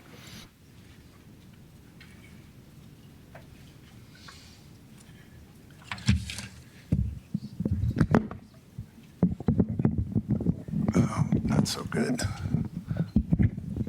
Okay, good afternoon, Mayor and Council. Thank you for the opportunity to speak with you. I am Ralph Hess of Prescott, and I'm the petitioner of this matter before you. With this petition, I'm seeking a process that provides more public input than you are required to have by charter and city code, as Mr. Young has pointed out. I was prepared to discuss all the justifications and virtues of having a 60-day comment period, public comment period with two public meetings, but from what I've heard from the council members, the consensus is that you're in favor of that. So I'll spare you what I was going to tell you. As to the proposal to require a solicitation of alternative master plans, during the 28 days since I filed this petition, I was prepared today to already tell you that I think I acknowledge that I overstepped with that particular request. The current lease does not require a solicitation of alternative proposals, and what I was asking you was more than what the current lease requires. Although I think it's prudent because according to the lease, any master plan proposal was going to be complementary to the use by the Prescott Frontier Days. It's not required. So what I was prepared to suggest is, with regard to paragraph 4 of the proposed resolution, that in that first sentence, you replace the word shall with may, which is permissive, and that way you can choose to do whatever you choose to do. I'll be happy to answer any questions that you might have, or now, or if you're going to hear several comments possibly from the public, I'd be glad to answer any questions that might come up during the course of those comments. But I urge you to approve this petition and the proposed resolution with the modification that I just suggested. Any questions? Mayor Pro Tem. Thank you, Mayor. Joe, my question's for you. Is it, if we did change that to May, how would that effectively prevent us from having to go and do an RFP if we chose not to? Correct. It would be a permissive that we could go for an RFP, but it wouldn't require it. So the city could still decide the best route for it. Are there downsides to moving from shall to may versus just striking out that entire component? I think in function, to be honest, striking section 4 or changing shall to may is basically the same thing. Thank you. Councilman Shishka, do you have another comment? I'm sorry, Mayor, no. Okay. I forgot to push the button. Happens a lot up here, I tell you that. I guess we can go to public comment now. Warren Tracy. All right, thank you. Stay nearby, Mr. Hess. You might have to respond to a question. Hello, my name is Warren Tracy, and I'm a local here, should it matter, for a matter of about 40 years. And unlike the call-in last night for the Western Coalition's value, I truly am a neighbor of the rodeo. I'm about a half a mile away, not miles away. So I'm having to pivot now with regards to my prepared remarks, because much like Ralph said, there seems to be a consensus here that you're willing to open the aperture of the camera a little bit wider for the public input. So I'm just going to pivot into something a little bit more ad hoc. And I was going to tell you that I'm sometimes bemused at this time of year when the campaign signs go up. And it's all about, you know, I'm your voice, I'll fight for you, community first, yada, yada, yada. And then when everybody gets comfortable and settles into their seats, they realize, well, wait a minute, we got to talk to our donors. We got to talk to some special interest groups. We also have to talk to some people who have long-running relationships with previous councils, okay? And I characterize that visually as a nod, nod, wink, wink, handshake. I think that all has to be done away with. And I'm hoping that with Mr. Moore's remarks earlier, that that's the ongoing process right now. Because after those campaign signs come down, everybody seems to disappear, and the public is no longer involved with the process. So I think what's really happening today is almost a challenge to you guys. And the challenge is, are you going to say yes, which apparently you have, so I'm happy about it, to open that camera's aperture one time larger so that you do get this public input. But second to that, if you were to say no to this piece of the petition that Mr. Hess has presented, I would be very suspicious as to what your motives are for sitting on this panel, on this board. Because if it's nod, nod, and wink, wink, and handshake, you've chosen the wrong place to be in your life. So I appreciate your refreshing remarks, and I appreciate the majority of council saying, yes, you are players here. We want your input. You will make smarter decisions with the information that you extract from us than a handful of anybody's on either side.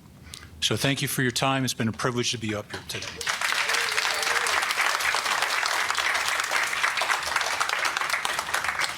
Rob Petrich.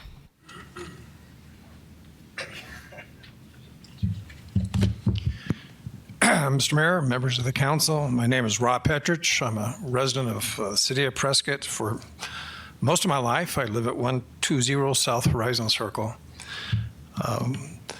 I remember when Prescott had 2 stoplights. I remember when I was a kid, going to the rodeo was the thing to do, and it's still the thing to do. I represent Prescott Frontiers Days Rodeo. It's a nonprofit corporation. We sent a letter to the city last week advising the city, even before we heard these comments, that Prescott Frontier Days Rodeo definitely supports more public input and comment. So as we sit here today, I'm realizing we have a lot of common ground. We just didn't realize it. So we do need more public input and comment. We support it. I want to remind the council that the rodeo has been at its present location since 1913. The current master plan is, as you've noted, a work in progress. It has been brought to the city, to city staff and to you early on, as we should do, not at the last minute when it's 100%, but as we progress. We intend to bring it to you in stages and frequently discuss it with you.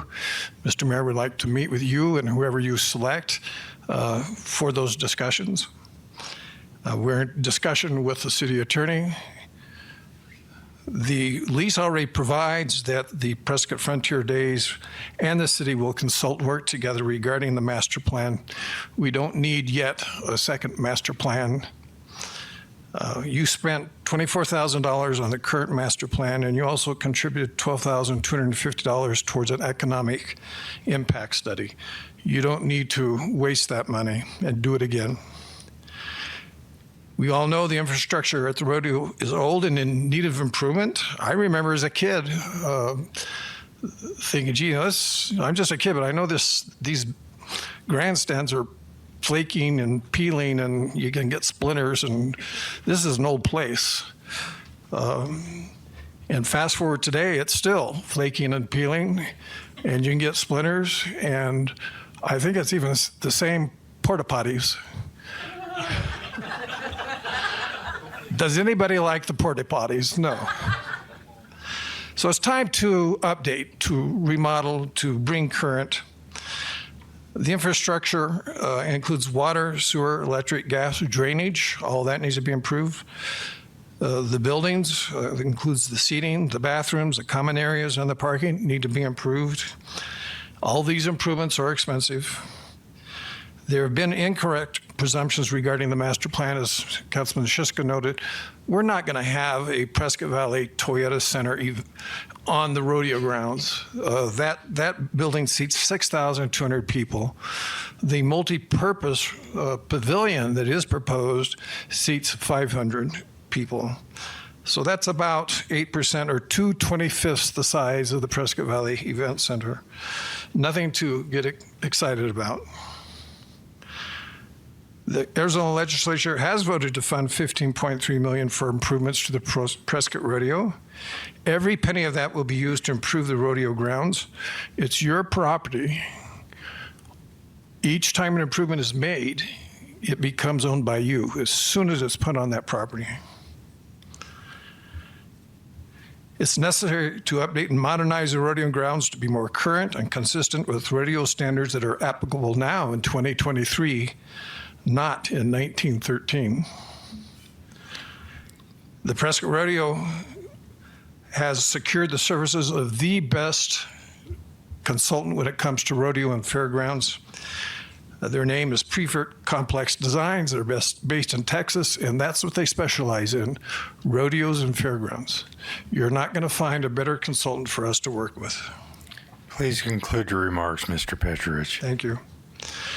I urge you to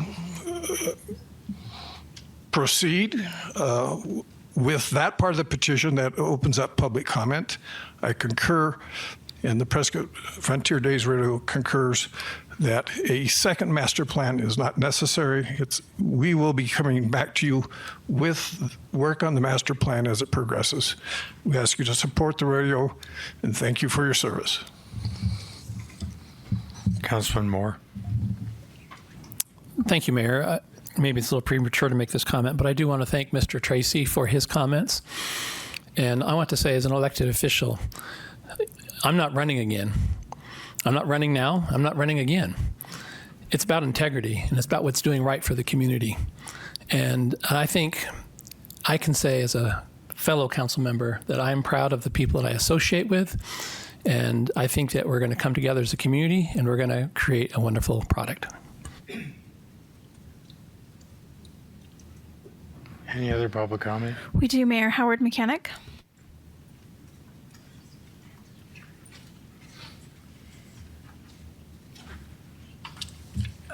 Mayor and Council,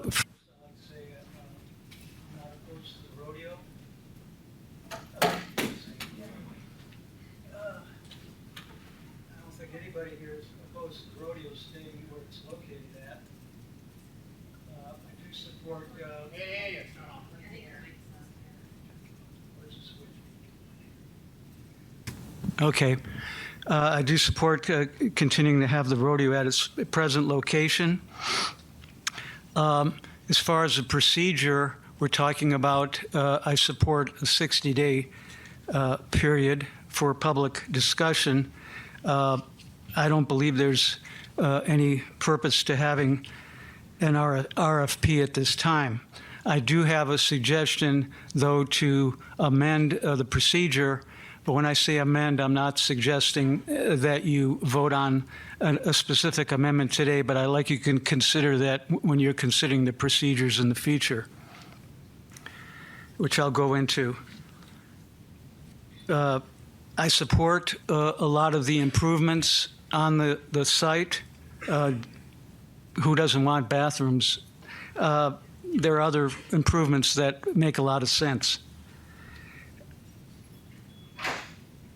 What I'm going to primarily address is the financing of the project. And as you know, for the last 2 years, we've been discussing the Arizona Constitution. And there's what's called the gift clause. There's been a lot of misunderstanding over the last 2 years about the gift clause in the city of Prescott, and I've learned there's a lot of misunderstanding in the state of Arizona. Now, this case is a major case for the state of Arizona, not just for the city of Prescott. Sales tax, production of sales tax, is not an excuse to give away a gift under the Shiraz decision. The value of buildings that are paid for and given to the city are not of value to the city if the only use is by the tenant. The value of the city to the city is only after the lease ends. What the value of the property is when it is conveyed to the city for the city's purposes, a public purpose. A rodeo is not a public purpose.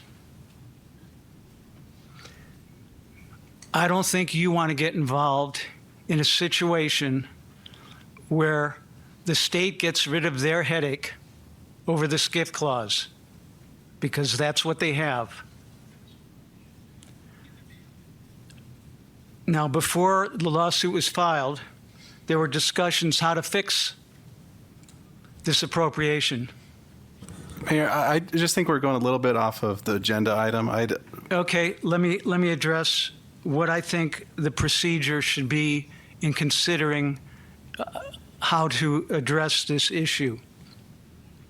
There should be, as Mr. Mayor, you agreed a couple months ago, that anytime there's a lease issued by the city to a private party, that there would be a consideration beforehand, a presentation that the public will understand what the market value of that lease is. So I'm recommending in this procedure that we go a little bit further.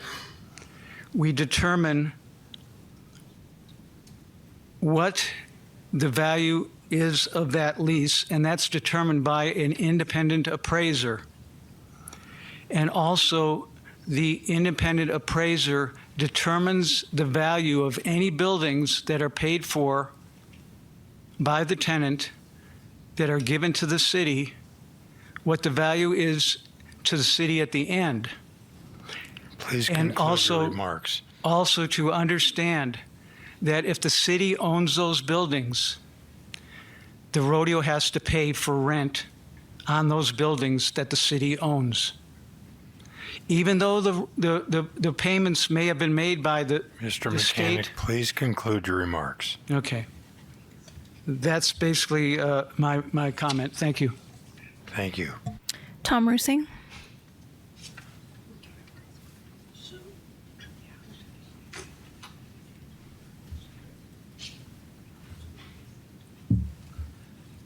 Tom Rusing, 2194 Forest Mountain Road in Prescott. And I want to emphasize that I'm speaking purely for myself. And I think some of the concerns I had have already been addressed, but it may be unclear to me in terms of RFPs what that exactly means in terms of the design. But I know when the city is selling the old city hall, they had multiple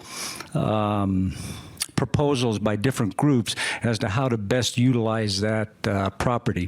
And my concern here is not so much on the improvements of the fairgrounds. Is that still working?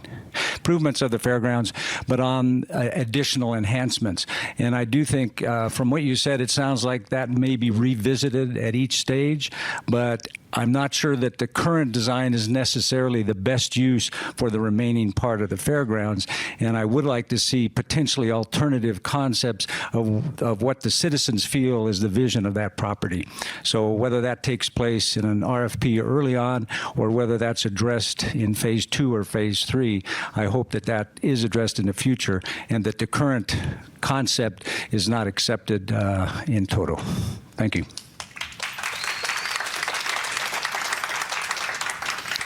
That's all, Mayor. We've heard from the community. I think we've heard from the Prescott Frontier Days concerns, and I think we probably have a pretty good idea how we want to proceed here with this petition. So I think approving it with the modification that we change the shall to may, and I think everybody will realize that we're going to take this in a very methodical, there's no rush here to make a decision on exactly how this is going to proceed, but being able to have the community spend the next couple of months with us, a couple of public hearings so we can look at this in detail would be in the best interest of the community, the best interest of the Prescott Frontier Days and the rodeo in the future. So at that point, I'll entertain a motion. Mayor. Yes. I think it's time for this community to kumbaya and all rally around a beautiful economic benefit to the city. So my motion is to approve the resolution proposed in the citizen petition presented by Ralph Hess, with one modification: removing Section 4 of the draft resolution concerning RFPs for more master plans. I'll second that.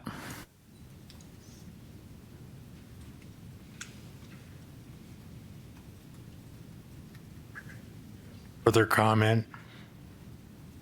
I mean, removing the RFP, I think, is appropriate, but leaving at least the option of some component in the future that we might need to have some outside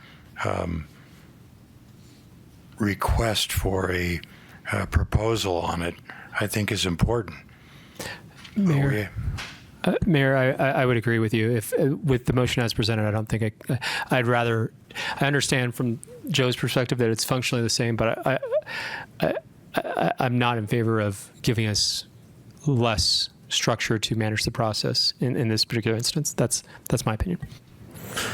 So is what you're saying that if it was revised, that we would get pretty much universal acceptance? I think so. Okay. So instead of totally removing Section 4, we should replace the word shall with may when it comes to RFPs for more master plans. I'll second that. I think we've properly modified our motion. Yes, Mayor.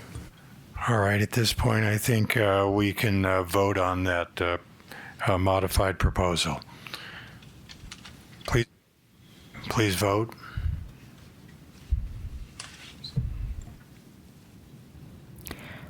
Passes 6-0.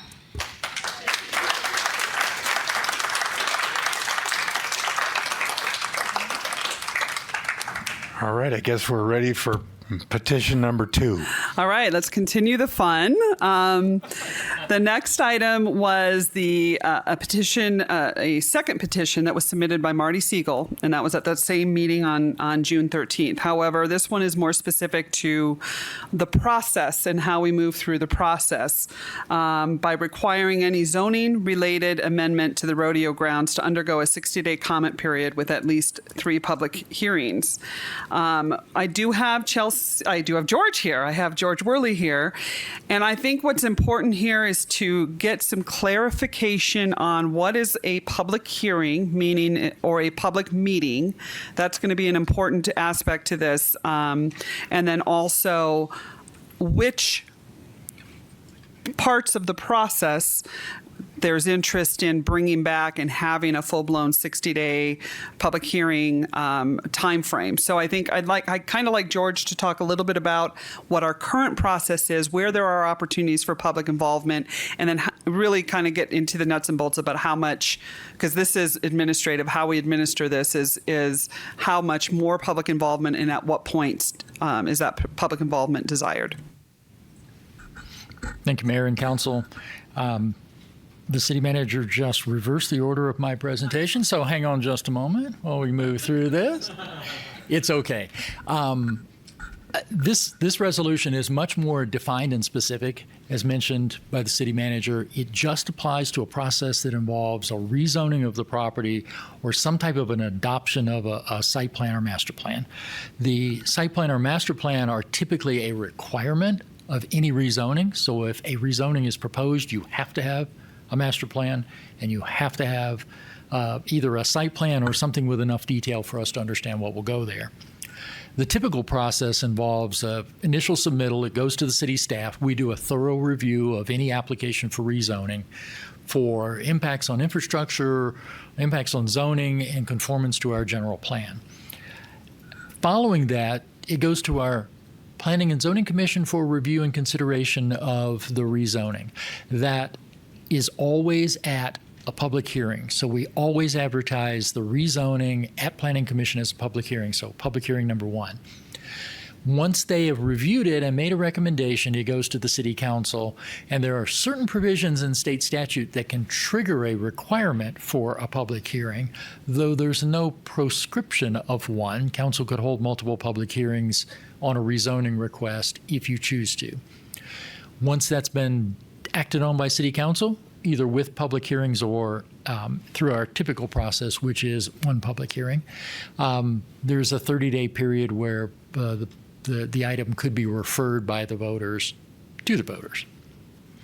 So backing up one step, the resolution that was presented by Ms. Siegel establishes an additional step in the middle of the process that we normally follow. So you would still have the staff review, comparison with the general plan, all of those things with a rezoning. You would still have a public hearing at Planning Commission, and then the proposed resolution would create a requirement for a 60-day comment period between Planning Commission and council action or council discussion, with 3 public hearings during that 60-day period. So these 3 public hearings would be on top of the existing 1 public hearing already required by our zoning code at the Planning Commission. And then action would follow the rest of that process as per the typical, which would be action by council and then the 30-day referral period. That's basically it. This adds an additional 60-day period and would add potentially 3 additional public hearings beyond what are typically required by our current zoning code, again, with one of those at Planning Commission. Mayor Pro Tem. Thank you, Mayor. George, I have a question. As I've seen the master plan a couple times now, the first phase is described as some renovations to the restrooms. And my impression would be that those renovations to the restrooms would increase the water usage on that facility.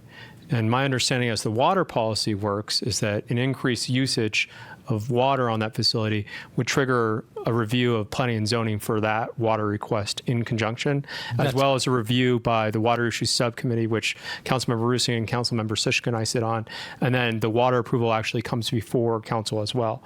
So I guess my question would be, where do those 3 meetings that I just described sit within this process? They're actually outside of this process. So this is presuming a rezoning of the property.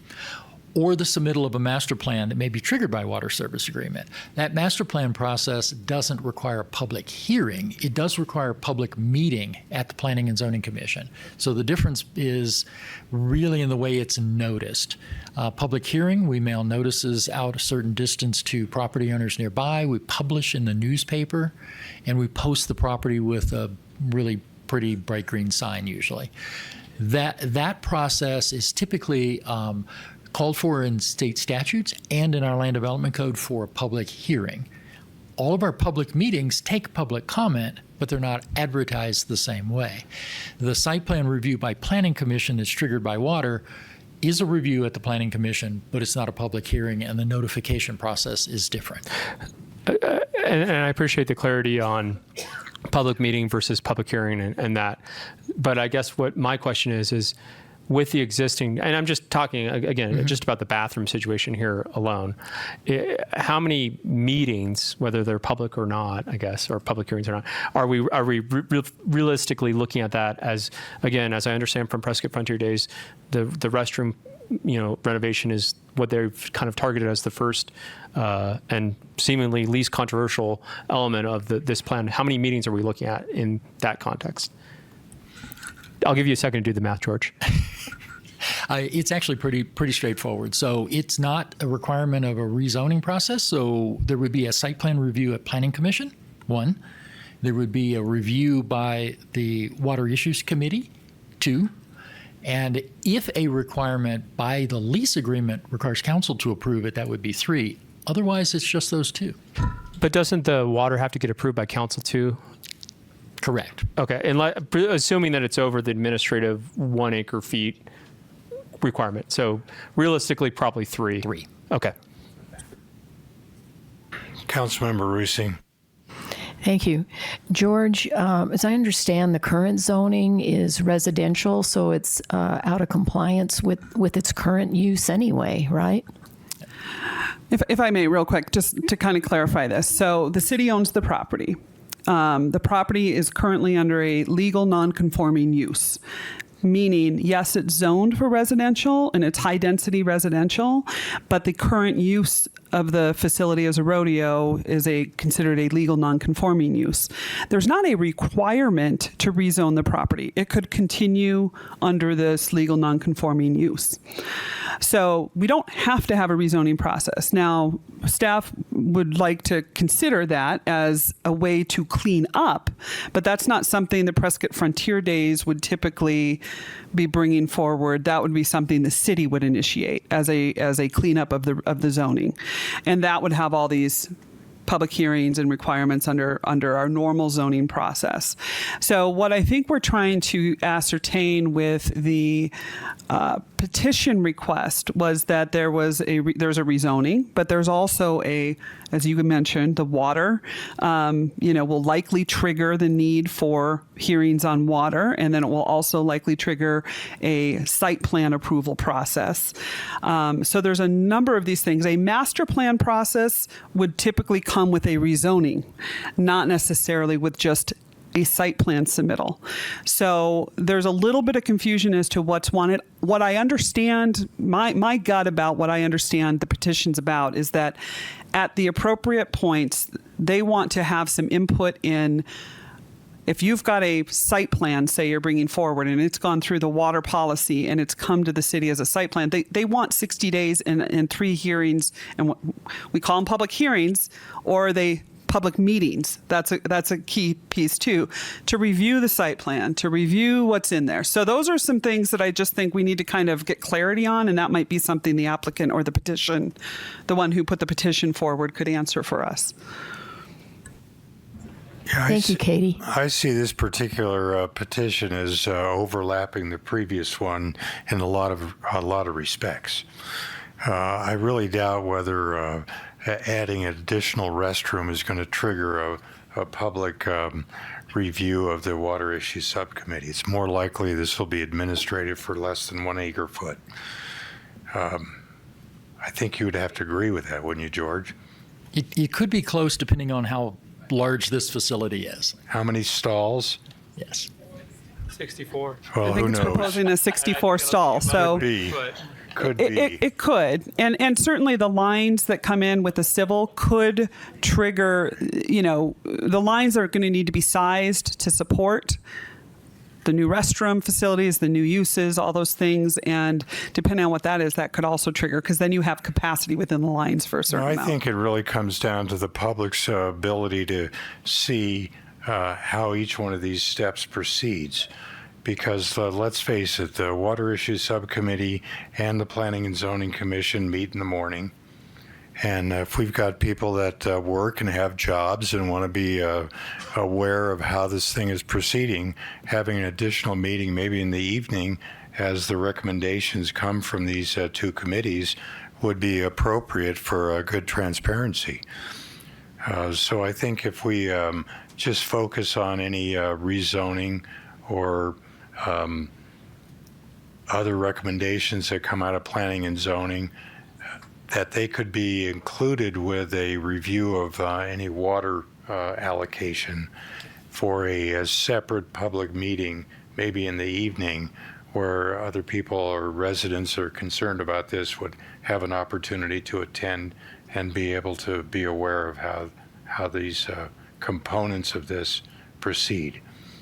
And I think most likely would be one of the other components, not a rezoning, but one of the other aspects of the petition, which there's 5 elements that bring it up. Any application regarding current zoning is one of them. Any application to rezone, any approval of master plan, of a conceptual plan, or a site plan. So all of that is part of this petition that would require the 3 public meetings. I do think, though, that it's important to get clarity and perhaps modify, if council wants, what it means by the city conducting the hearings, whether that means any of the other commissions or if it's city council. And then the question as to public hearings, whether we're talking about public hearings, which is a statutorily defined term, or public meetings. I think those 2 areas are ripe for clarification. Councilmember Rusing, did you have another question? Okay, Mayor Pro Tem. Thank you, Mayor. Joe, I guess my question would be, and maybe this is for George and community development too, since you guys are the ones who do the public hearing part of our meetings. Is it an undue burden to do it as a public hearing versus a public meeting? Or I mean, and I guess my thinking is, to the mayor's point, and I think what I've heard kind of very clearly today is that this is an issue that has driven a lot of attention, and there's a lot of interest in it. And so I would agree with the mayor's assessment too, is if we can, I don't know if a public hearing or a public meeting, I don't know if we necessarily get, I've been to planning and zoning meetings where they've been public hearings and there's been nobody in the room other than staff and, council. I've been to public meetings that haven't been noticed, and this was, there was a lot of people here today. And I don't know that this was, well, there was a public hearing, but it wasn't a public hearing about this. And so I don't know that how we notice it matters as much as making sure that we're just, the spirit of, as I see it, the spirit of this resolution is they want us to do as many meetings as possible and make sure that they're well advertised and noticed. And I don't know how we thread that needle, I guess. Difference between a public hearing. Yeah, I don't know about threading the needle between the difference. They're essentially the same when we're in a meeting, but the notice requirements are substantially different. And so what does it matter? It's more time. It's a bigger lead-in in terms of the notice. There's cost involved in terms of sending out flyers and the notices in the paper and so forth. So that's the difference. To the extent that council wants one or the other, I don't think it matters to staff, although it does, there's work involved. But clarification, I think, is important. I don't know. It seems to me like this petition has gone so far afield in all the requests for these different components of zoning or rezoning or public hearing, public meeting. It's just hard to imagine modifying this to make it reasonably acceptable, unless you have a recommendation, City Attorney. I don't know that I have a recommendation. I think if we wanted to make it simple it would be changed public hearing to public meetings, and it still leaves open the ability for council to do more, and that the word city would just be changed to be this city council or any of the boards, commissions, or committees. I think those two things just clarify for us what it means, and I think it would be consistent with the spirit. But I do think that the applicant or the petitioner, maybe we asked that question. I think it would be appropriate now if we hear from the petitioner now that she's heard some of the concerns that we have.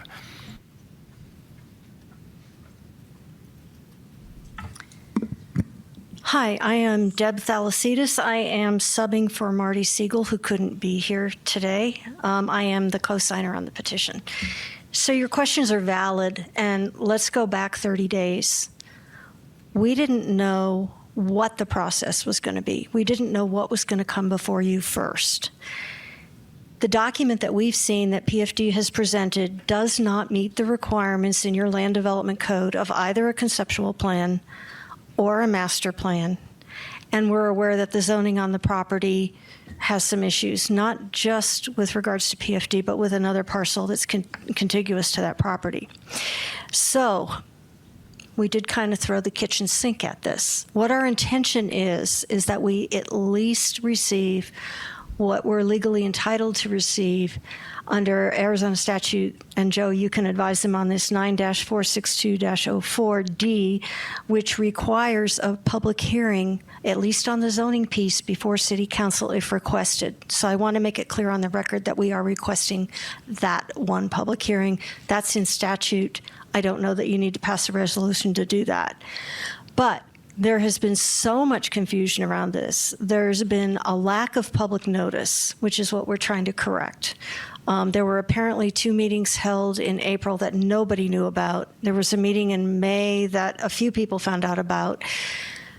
The neighbors want to be engaged in this. I think the concerns lie more around the uses that are not related to the rodeo than the uses related to the rodeo, and we want to have input into that. And I want to stress that even though the people who live right next to the rodeo are the most significantly impacted, this affects the entire west side.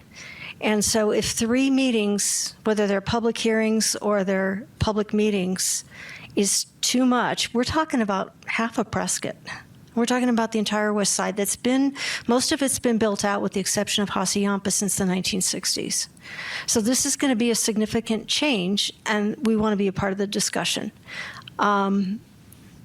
If we knew that the master plan was going to come to you first, and it was a master plan that you accepted under the Land Development Code, we start with the 3 public meetings then. And I agree with Mr. Mayor, your suggestion, or maybe it was you, Mayor Pro Tem Montoya, that people who work have a hard time getting to meetings during the day. And there should be some opportunity for them to be able to comment after 5 o'clock. Because we're missing a piece of the community, and this is really, really important to everybody. So I don't know if I've clarified what we're looking for, but again, I have to take you back. This thing has been moving. I think Councilmember Moore, you mentioned that it's been moving. It was 28 days ago when this was written. And what we're looking for is the opportunity for public input, which all of you appear to be committed to, and we greatly appreciate that. But we need to move in a different direction than the one we've been on. Thank you. Mayor Pro Tem. Thank you, Mayor. I guess in my mind, I think about when we went through the airport vicinity overlay proposal recently, and it was a rezone in theory that the city was requesting or is requesting or has requested. And I guess my recollection is that we had several meetings about that. I mean, I'm thinking off the top of my head that I went to at least 4 or 5. And so I'm wondering if there's a way, I think what I heard the petitioner just say is that we're required by statute to do some public meeting if there's a rezone. And that seems pretty clear. And so in that sense, part of this petition seems moot to me. But I guess my thought is, I think to her point, everyone up here is committed to doing a very public process.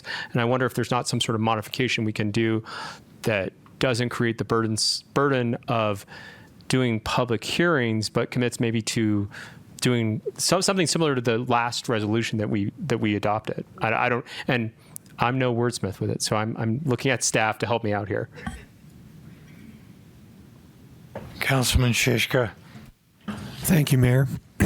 So I'm really wondering, Joe, what we're going to be voting on actually look like? I think that's a good question, and I think it depends on what you want to do.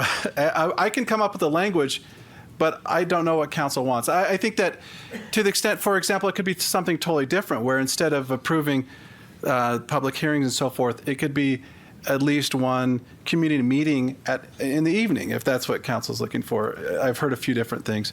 But clearly, we'll follow the statutes. We'll have public meetings.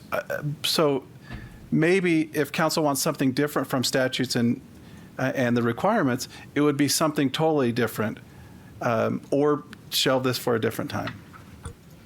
So, Joe, can you come up with something to give us a basis, and then maybe ask Ms. Siegel if that's her intent, and then we can go forward? I can do that, or we can table this for now. We can put it on the next agenda, and we can have that discussion between now and then. I'm kind of looking for council direction, but all of that is an option in this type of petition. Councilman Moore. Thank you, Mayor.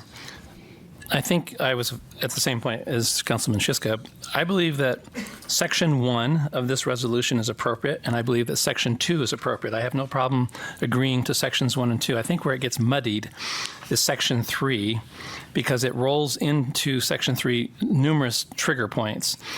Prior to voting upon application regarding current zoning conditions or rezone, to approve a master plan, a conceptual plan, a site plan.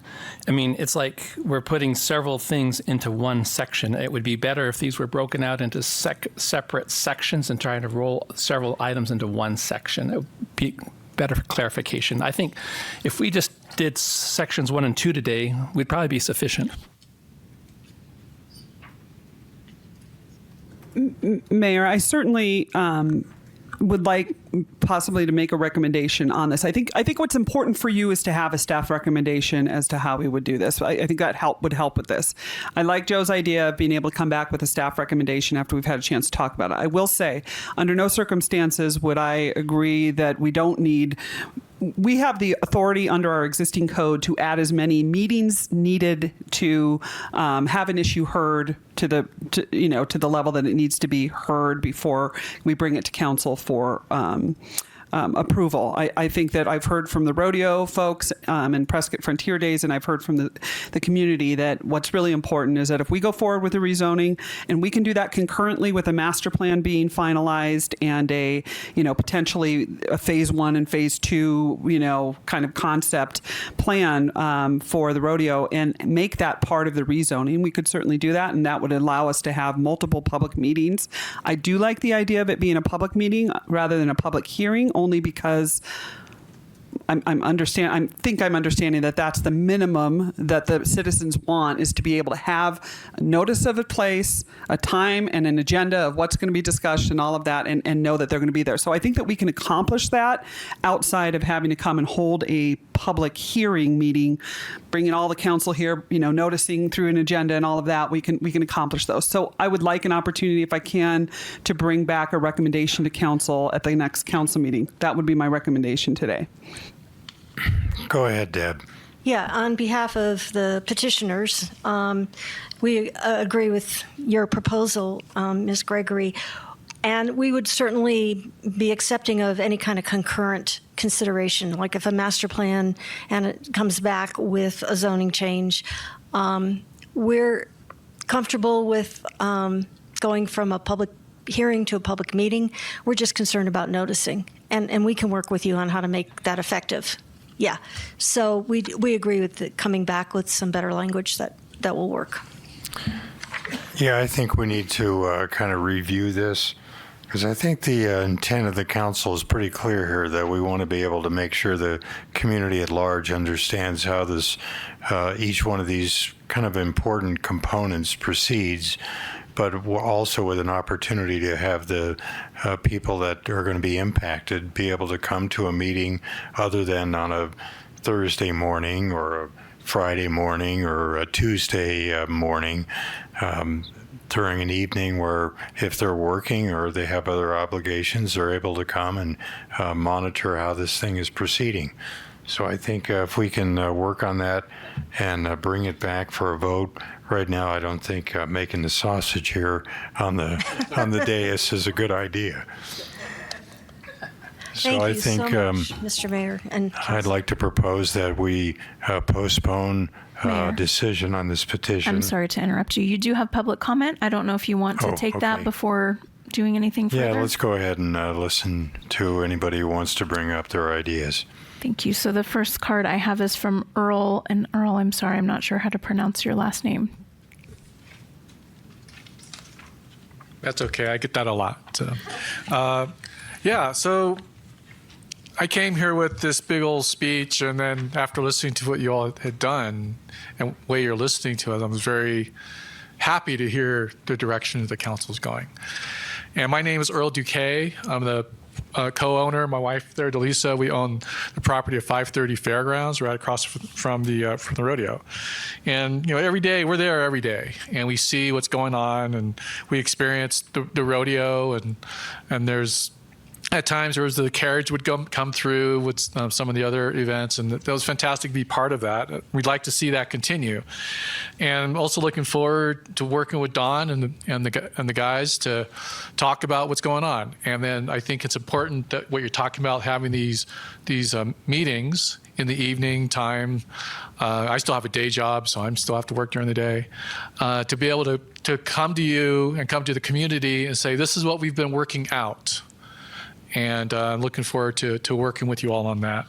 So, this will give us, the neighborhood and all of Prescott, an opportunity to really voice all our concerns and, on something that's going to have a considerable impact on our qualities of life throughout the entire city. So I'd like to just thank you for what you've been doing here today, and makes me really proud. Thank you, Earl. Truly Bracken.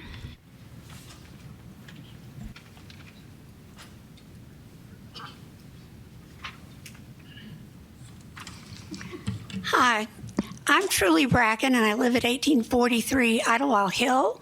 We're in the soundscape of the rodeo, I would say. This is exciting. It is so exciting to see consensus beginning to develop. I only have one additional thing to add, and I think part of the concern was that the master plan is not accessible to many of us. I know it's on the Buckle Club site, and there are Q's and A's, and there's a lot of information there, but it's not fully accessible to people who are not members of the Buckle Club or more involved with the rodeo.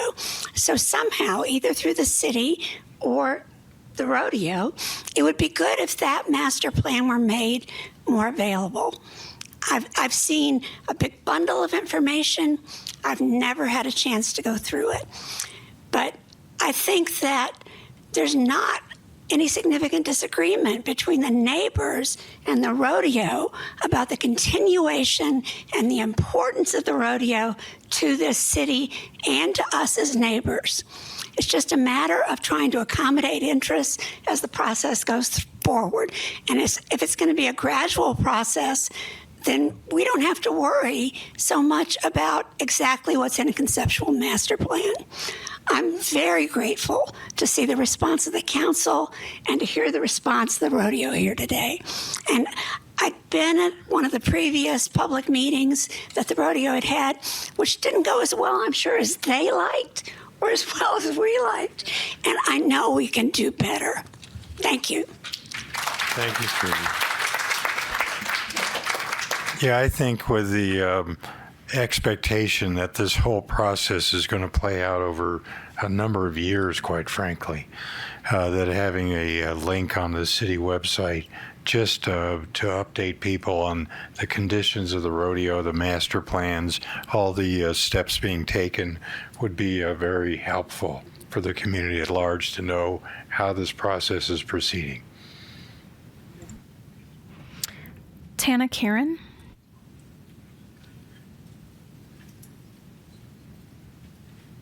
Hello, Council and Mayor.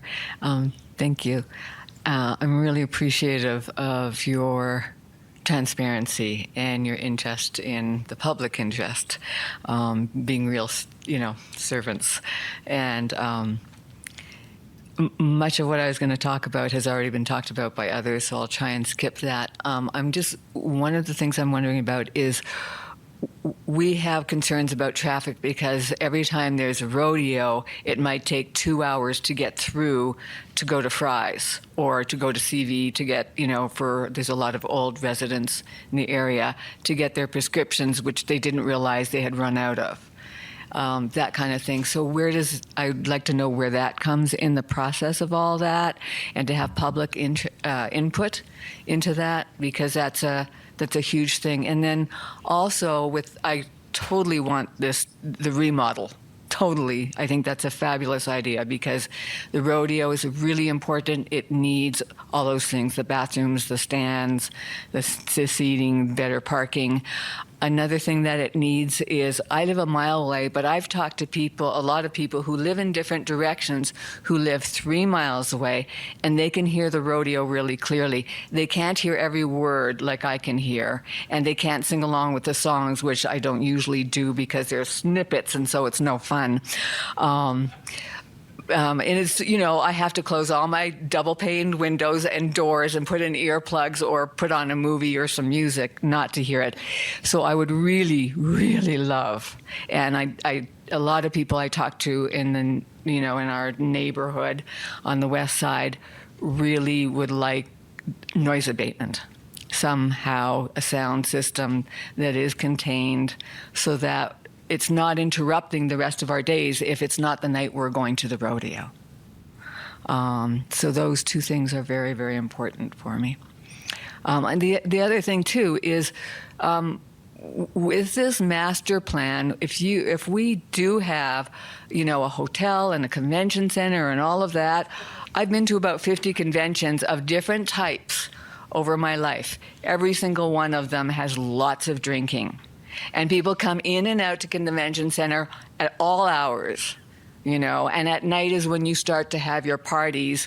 So DUIs are something that happens around convention centers all over the states, and never mind that there is matters of we have to have, safety for the community around there, because when you get drinking, of course, you get, people doing things that they shouldn't do to other people or other people's property.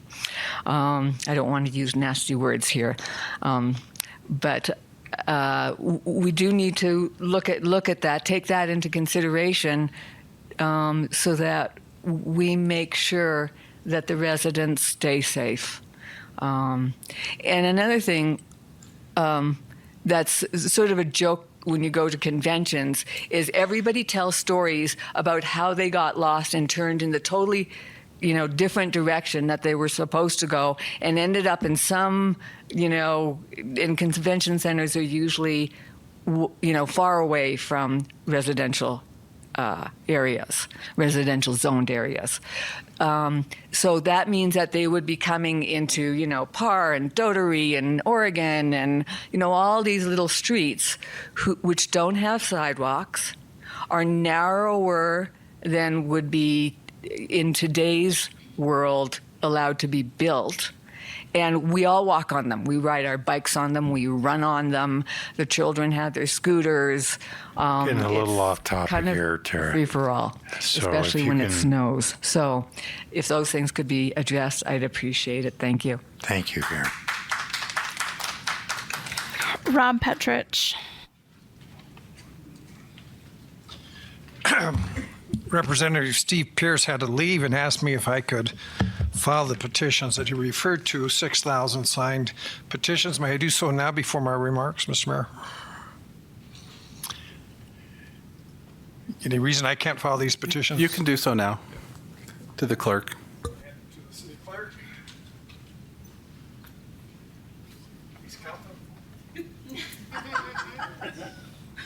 Also alphabetized.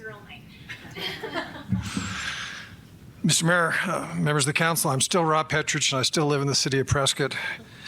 I'm confused by this second petition, and I do think it has some risks attached to it.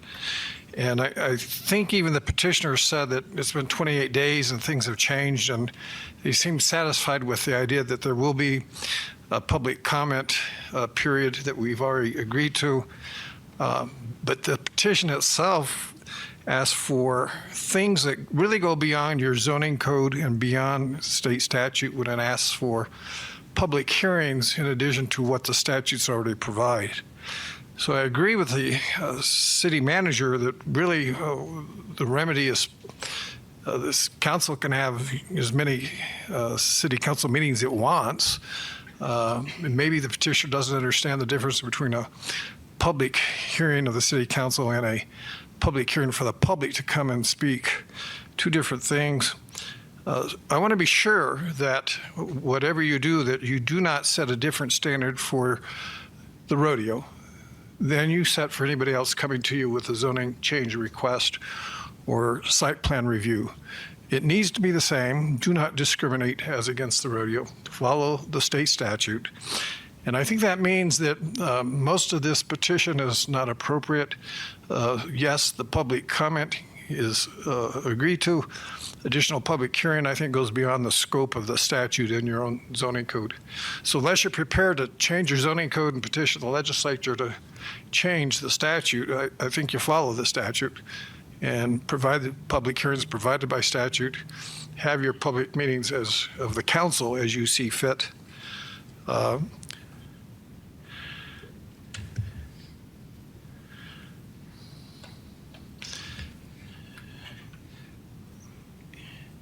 I think that the main concern I have, and I've asked the city attorney and the city manager to look at this, is that you treat the rodeo the same as you would any other applicant on a zoning code or site plan review, and do not add additional hurdles that you have not done for anybody else at any other time in the city. I think we'll be fine. Just follow the state statute in your own zoning code. So this part of the petition asking for public hearings that go beyond the scope of the statute, I don't think is appropriate. But we do continue to pledge involvement of the rodeo in the public participation. Thank you. Councilman Moore. Mayor Pro Tem. Thank you, Mayor. I just want to say that in regards to this petition, I think there's enough merit, Mr. Petrich's comments aside, I think there's enough merit to that I would like to see city staff and the city legal department work with the petitioner to come back with this and provide us with some kind of modified language that now that the kind of the vision on the ground has changed pretty substantively since we originally received this petition. I'd like us to kind of, you guys to work and do that work. I think to the next, move it, table it to the next date certain meeting, which I'm sure Sarah knows by heart. Councilmember Rusi. Thank you. As I read it, the spirit of the Siegel resolution is to encourage transparency, and we can never have enough transparency in government. Therefore, I support that we look at this resolution again and bring it back for a vote, because I certainly support more transparency, not less. Thank you.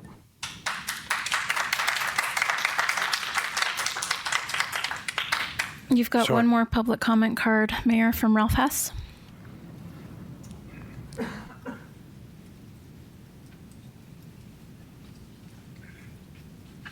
Hello, Mayor and Council. Ralph Hess, Prescott. The applicant, as pointed out earlier, the applicant for any rezoning application would be the city, not Prescott Frontier Days. And so I would suggest that although the statute sets forth what is required, you're not precluded from doing more than is required. You're precluded from doing less than is required. And under the statute, which was referenced earlier, the council must have a public hearing if it's requested. This petition is asking for more than is required by the statute. And perhaps over the next 2 weeks, staff and the petitioners can work out some language that would be acceptable to the council. So that's my point. Thank you very much.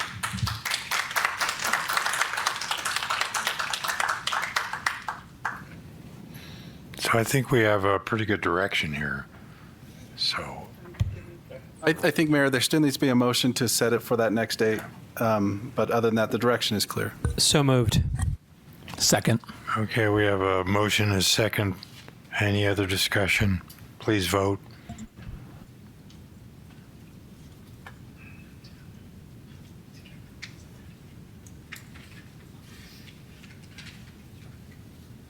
Passes 6-0.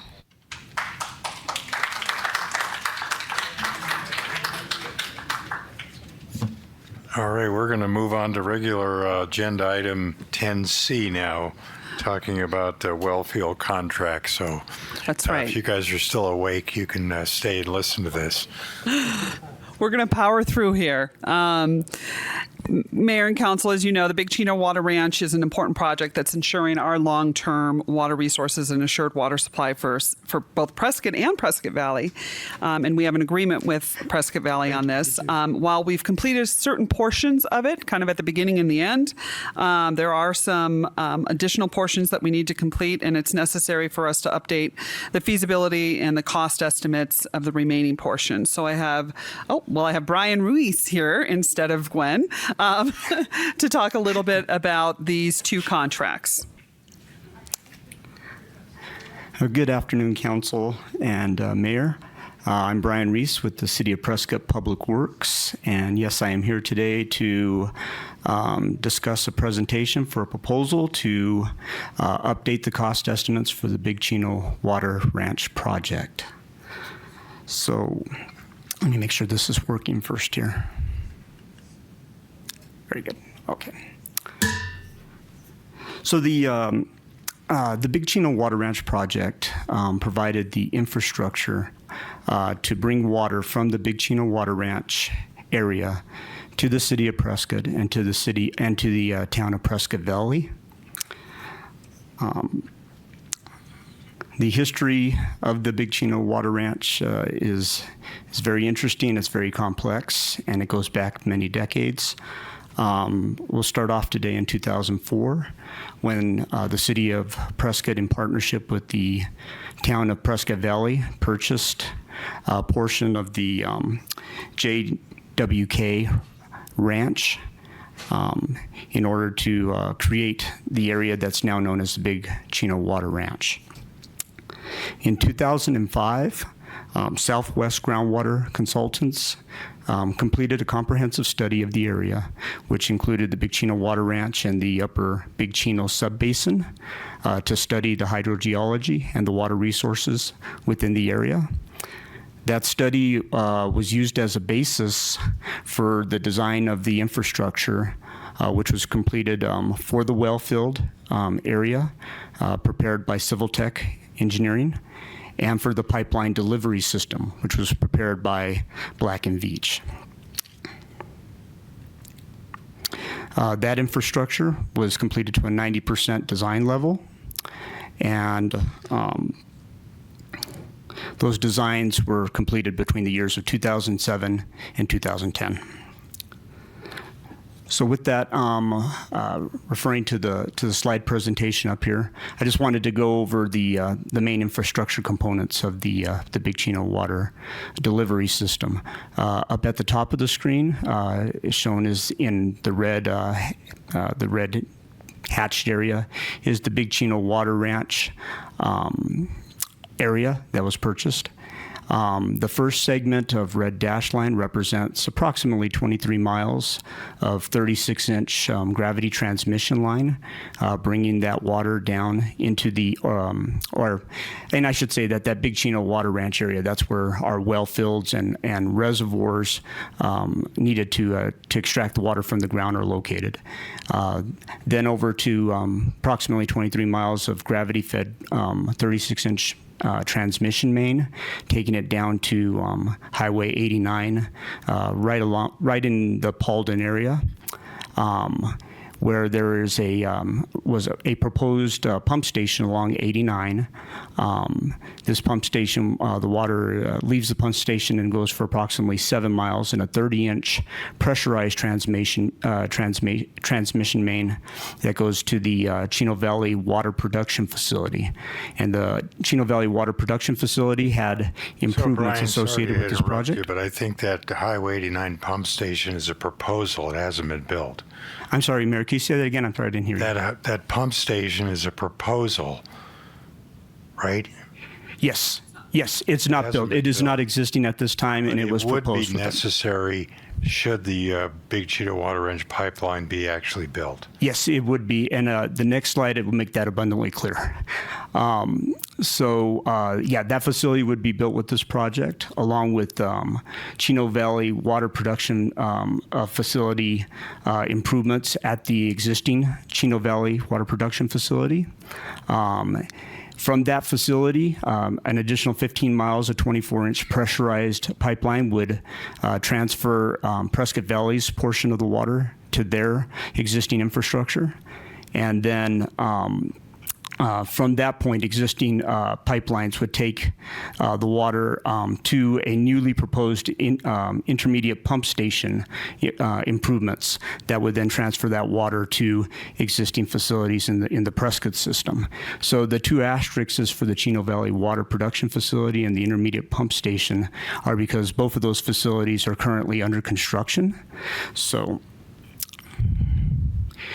I'm sorry that this is not a little bit bigger. I realize it's a little hard to see, but I think the perspective is fairly clear. Starting on the left side of the slide is the Big Chino Water Ranch area, and that's where your well fields and your wellfield reservoir system is located.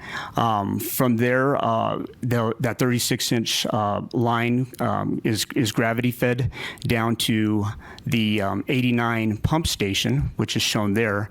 And as you can see, each one of those red horizontal lines is approximately 100-foot elevation difference. So that facility is pumping back up approximately 300 feet or so to get that water over within that new line to the existing water production facility.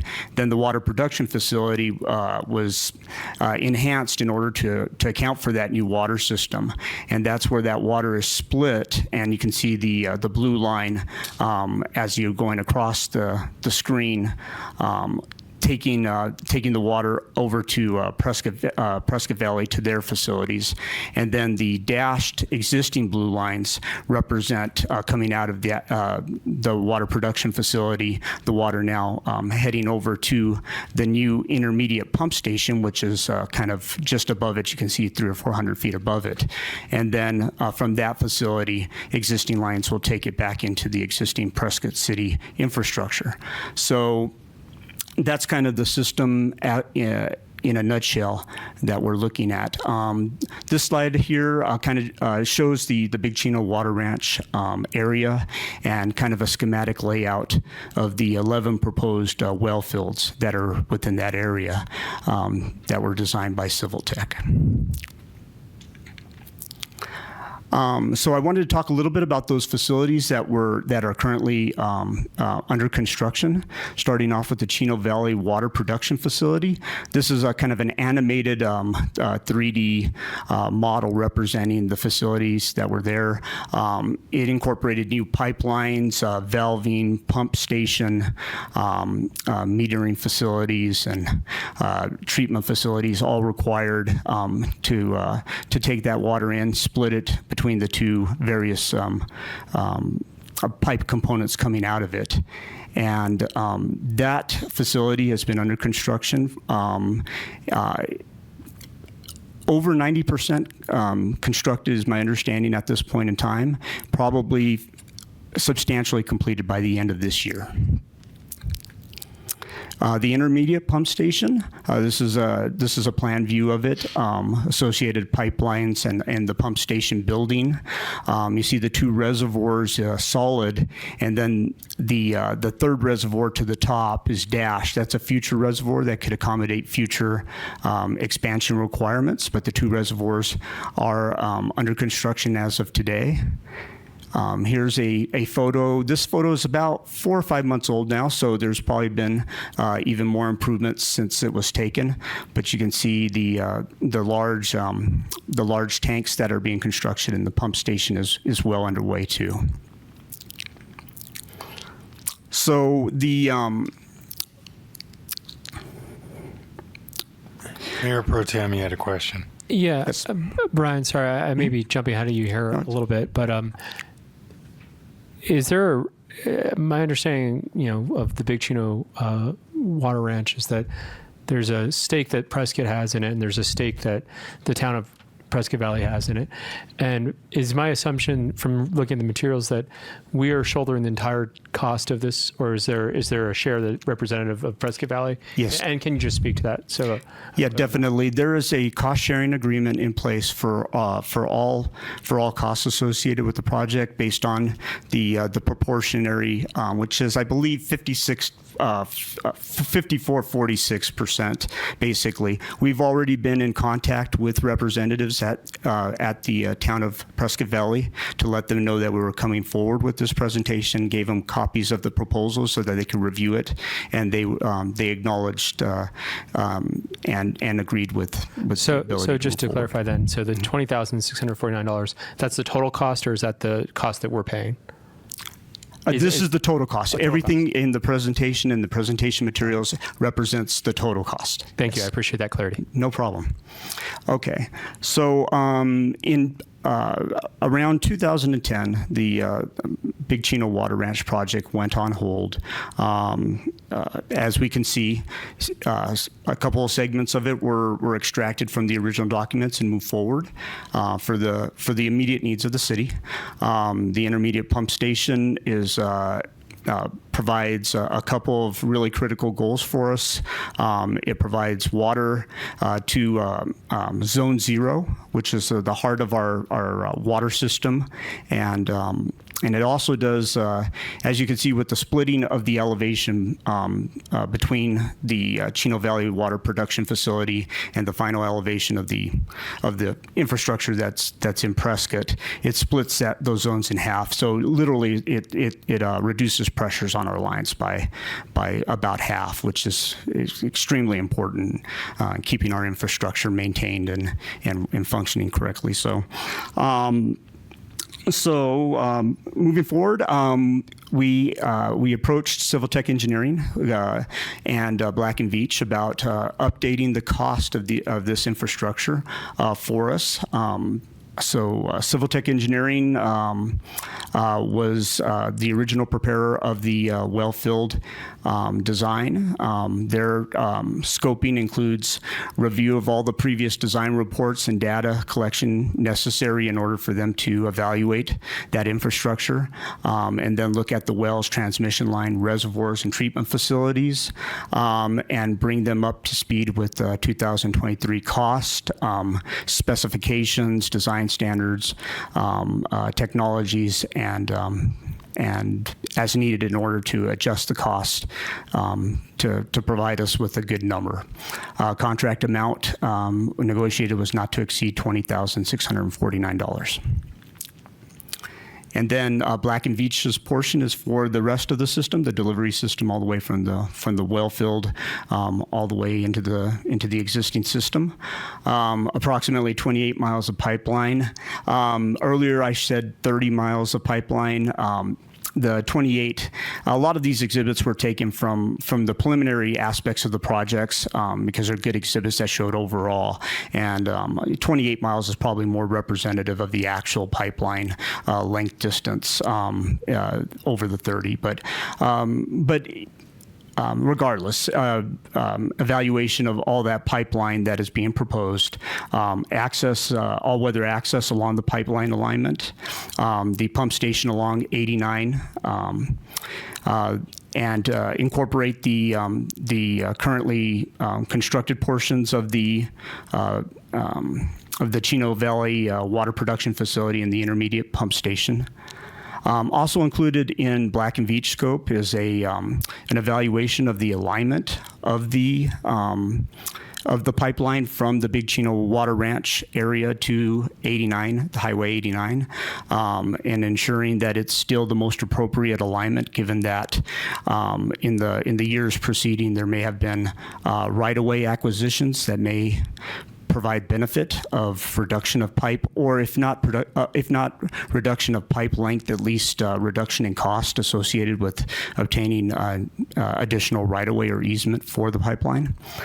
And then bringing all of the components of the project up to code and technological changes that may have happened. So, yeah, Brian, my understanding is we had acquired quite a bit of right-of-way, but apparently that acquisition expired and we're going to have to reacquire it. No, I don't believe it has. I think most of, I'll let Gwen speak to this because she was around when most of it was happening. You're making me feel old now. Good afternoon, Whoops. Gwen Rowett, Deputy Public Works Director. So there was some acquisition of right-of-way, Mayor, you're correct, as part of this project, but it's less than half of what would be needed. What we're hoping is that we can realign the pipeline so that it's now in public right-of-way as opposed to on private property, to not have to continue to negotiate with private property owners. And as Brian alluded to, that may also reduce some cost in terms of the pipeline itself, how far we have to bring it. Thank you. So Councilman negotiated Moore. price for that contract was $141,119, or not to exceed. Okay. So with that, I'd just like to conclude by saying that, the city has a vested interest in understanding what the cost of this water supply is, as we are currently looking at what we need for our future and determining our long-term water system requirements. Currently, the system is part of our assured water supply with Arizona Department of Water Resources, but if we're ever going to keep that in or utilize it in the future, we will have to do the planning, the budgeting, and eventually the construction that's going to be needed in order to meet requirements from Arizona Department of Water Resource for physical, continuous, and legal availability of this water supply. Given the fact that we're in a continuing drought situation in the Southwest, possible reductions of Colorado water allocations that impact the entire state, and continue growth rates within the state and within the city itself. Having a good understanding of what the cost of this number moving forward is going to be vital for us to. In order to evaluate alternatives and evaluate this water supply and make the best decision that we can for the city moving forward. So that's everything that I have at this point. I'd be glad to answer any questions you may have. Councilman Moore. Thank you, Mayor. I just want to make a comment as an elected official. I think it's important maybe for the public at large to know that this item is on the agenda not because staff really elected officials request it, but it's coming from the staff that they want to update this information for our benefit so that we can make decisions. Because I think many of us, when we ran for election, we were very concerned with the base flow of the Verde River and the Verde River's health and the ecosystem.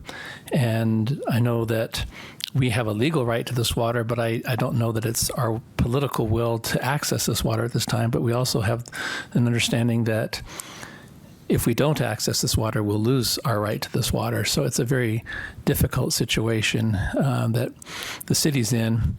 And I know this process will take many years, long after most of us are not sitting on this dais. And let's not avoid the fact that we are contractually obligated to build this pipeline. When that contract was negotiated, 20 years ago, it's a contracted obligation.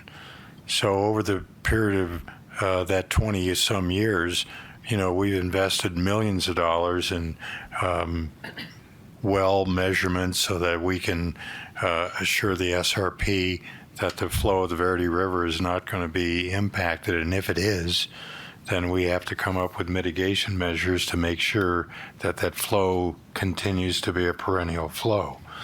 So each one of these steps is part of our obligation to fulfill our contract, but also be able to have a thorough understanding of what the total cost will be eventually. And then we have to come up with some form of agreement with our partner in Prescott Valley about how that financial obligation is going to be met. Mayor Pro Tem. Thank you, Mayor. I agree with what you were just saying, Mayor, and what Councilman Moore said as well. And from my perspective, I think you hear a lot of numbers bandied about the cost of this pipeline, but nobody really knows. And I think one of the things I think about is when I first got onto council, we decided that we wanted to buy a new fire truck for the fire department, and it was $1.5 million. And then 3 months later, before we could sign the contract, it was $1.8 million. So cost escalation is something we have seen dramatically in the last year. But to me, I can't imagine that no cost escalation has existed since we originally kind of ascertained these initial cost estimates. But to the point of your presentation, Brian, pieces of this have been kind of taken off as well. So I don't think that we can really have the important conversation that we need to have as a community and with our partner, Prescott Valley, and with the stakeholder of SRP until we have a real strong understanding of what the actual cost estimate is going to look like. And so to that end, I really support doing this because we're not saying, we're full steam ahead. We're saying we need to understand the facts on the ground. And so I support it. Thank you. Councilman Shishka. Thank you, Mayor. It's been my understanding, too, that we need to show ADWR that we are actively working on this project. And so I think that the money is definitely worth it. And we need to make sure that we protect our rights at the Big Chena Water Ranch. Councilmember Rusing. Thank you. I look at this as a legacy project. We're working to protect our water supply for future generations for many years to come. I would also like to ask Brian, and maybe Gwen could answer, if we do build the Big Chino, it's already been, thanks to lawsuits and Salt River Project, we just can't pump as much water as we feel like. It's already been mitigated. There's a cap. Is it like 9,000 acre feet a year if this does come to fruition? Councilperson Rusing, I don't know the exact number, but it's just a little over 8,000 acre feet of water is the maximum amount, and that includes Prescott Valley's share. Mm-hmm. So we again, split that. It's a so it'd split. be 4. The city has 54%, and Prescott Valley has 46% of that 8,000 plus acre foot number. And I can't get you the exact number outside of this meeting, but yes, there is a maximum amount of water that we can pump from the Big Chino. So I just wanted to stress that we're still mitigating it in order to protect the headwaters and the flow of the Verde, and that conservation is still very critical, whether we have the pipeline or not. Thank you.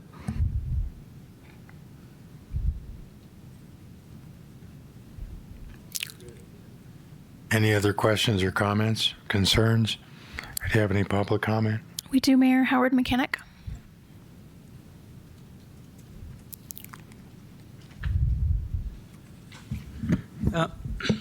Happen again. Mayor and Council, question comes up, why now? We've been waiting for years for a mitigation plan. We don't have a mitigation plan because the study hasn't even been completed and presented to the public what mitigation is needed.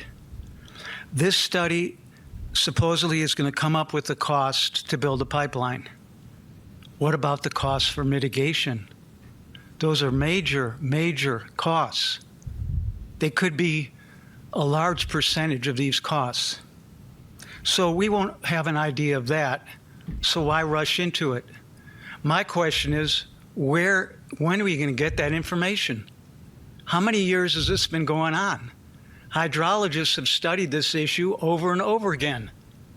What else do they need? Now, the city of Prescott has enough water without the Big Chino for all planned development. The city doesn't need the water. We all know that Prescott Valley wants it more than Prescott. And Mr. Mayor, you say we're contractually obligated to build a pipeline. I've read it, and my understanding is we are obligated to pursue the pipeline, to follow through on certain steps. That's neither here nor there. The point is, Mr. Moore, you mentioned the last item. It was crowded here. Everybody's concerned about that issue. What about this issue? This is a bigger issue. This is a bigger issue, much bigger than that last issue. Now, some of you know that I was chair of the steering committee for the Taxpayer Protection Committee, and the city voted overwhelmingly to pass the initiative that there's a public vote required for all projects over $40 million plus inflation. This obviously is going to be covered. Put it on the agenda. Put it on the ballot. Tell Prescott Valley, we are pursuing this project. You want us to continue on this project. We're going to put it on the ballot.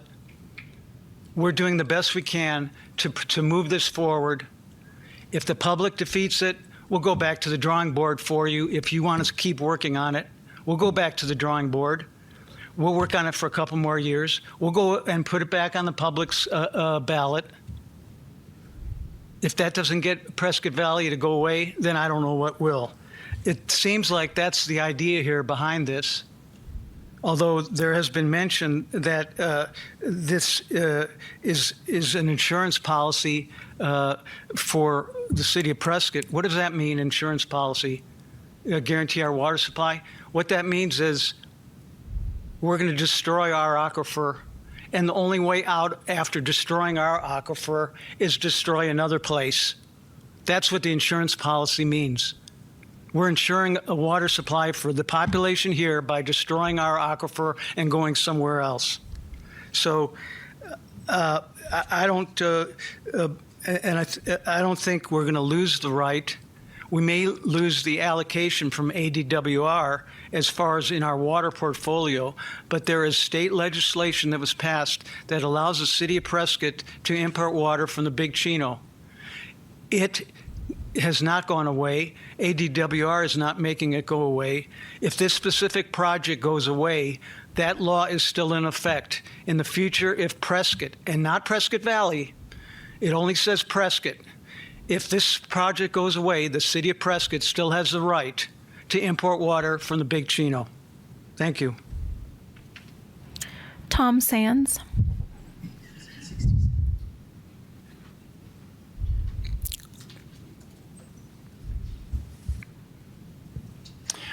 Mr. Mayor and City Council members, my name is Tom Sands. I live at 1990 Blackhawk Circle in Prescott. I'm a retired licensed water resource engineer and a member of the Citizens Water Advocacy Group here in Prescott. However, today I'm speaking as an individual. I have two comments. First, I've worked in the past with Black & Veatch on several projects throughout my career and found them exceptional, and I commend you for taking a look at them. Secondly, and the most important comment that I came here today to share, is that should the council vote to award the 2 contracts for updating the Big Chino Water Project cost estimates. It is hoped that, in the spirit of transparency, that the completed study material would be released for public review and comment. I thank you. That's all, Mayor. You know, Brian, where do we stand with the modeling that the Golder Associates were supposed to produce last December? Yes. Here it is July, and we don't have a report yet. Yeah, the modeling is proceeding at this point. We had a contract negotiation that was underway and completed, I'd say, about a month ago, between a month and a month and a half ago. In that contract, it was negotiated that WSP, who is the consultant for it, will have 15 months to complete the remainder of the modeling effort, and to give some background on this. 15 more months? 15 more months from the time of which they signed the contract. In the effort to bring a model together that the specialized consultants that represent the city of Prescott and the town of Prescott Valley, and the specialized consultant that represents SRP and WSP as the consulting engineer doing the study, can agree upon as a defendable and viable model. So at this point, that's where we stand. The contract has been executed, and they are moving forward with their deliverables on that contract at this point.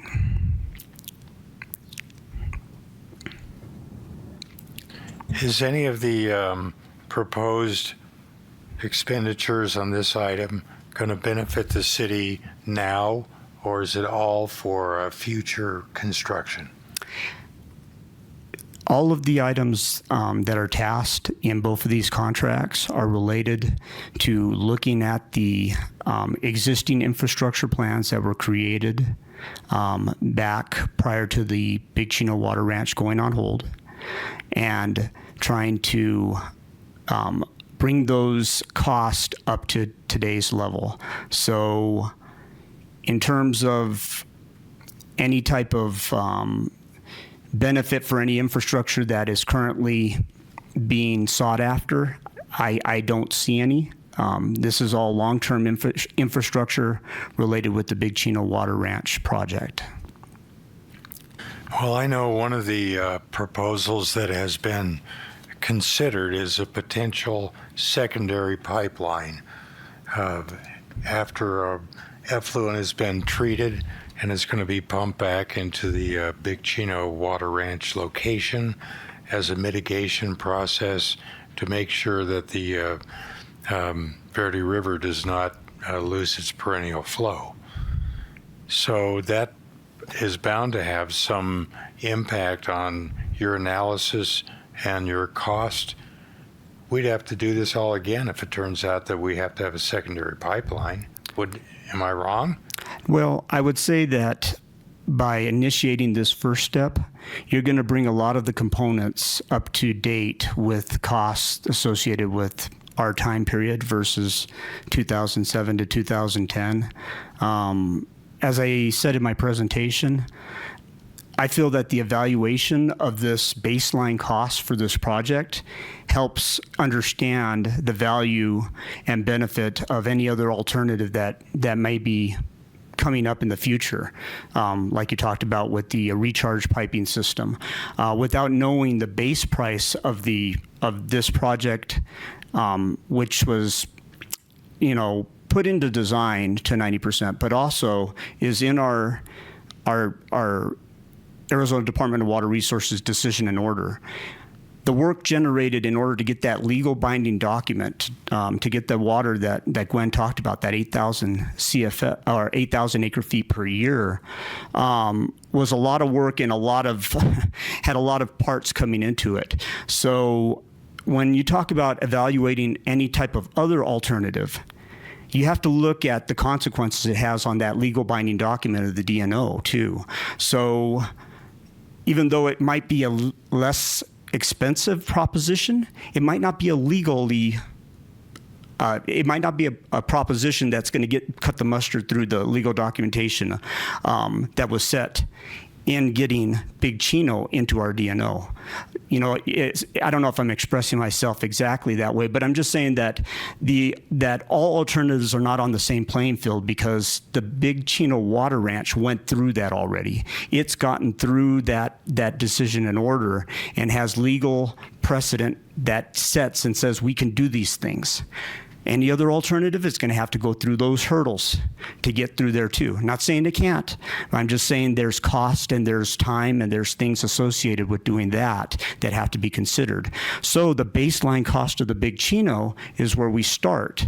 And then we can evaluate alternatives based on that, not just based on cost, but on time, on the feasibility, the legal, is it legally going to be viable? Is it, from aspects from ADWR to anybody else who has stakes in this? So for me, that's why it's the baseline. Let's take the number that we established with the work that we did all the way between 2004 to 2010. Let's find out what that cost is now, and then let's move forward from there in our goal of attaining a long-term water plan for the city of Prescott. So I'm concluding here that the contract we had with Golder Associates to do the modeling failed. And we had to go to a secondary modeling company now, this WSF, to take the data and start working on it when we were supposed to have this report 6 or 7 months ago. I think I can. Am I wrong? So, Mayor, unfortunately, the city was caught up with a company that got bought by a company that got bought by another company. And now Golder is no longer. It takes so darn long to get the reports done. I understand, and that's part of the reason why it's taking so long, as each time that a company is acquired into another company, and that's what's happened here.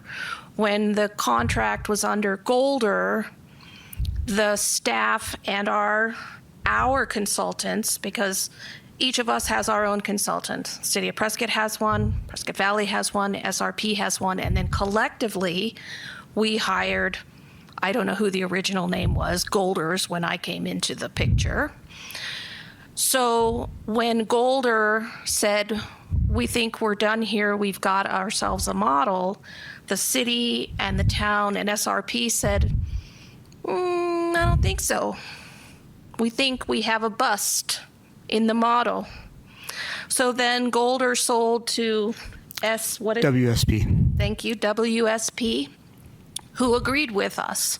There's a bust in the model, but they believe it will take them 15 months to correct this error.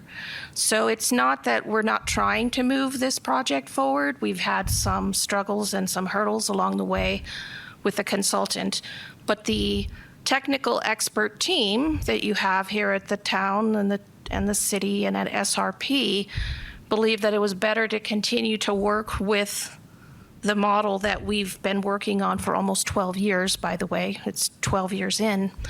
It was better to continue along those lines than to start over. So no, we are not starting over. But yes, we are trying to correct what we believe is an egregious bust in the model. And WSP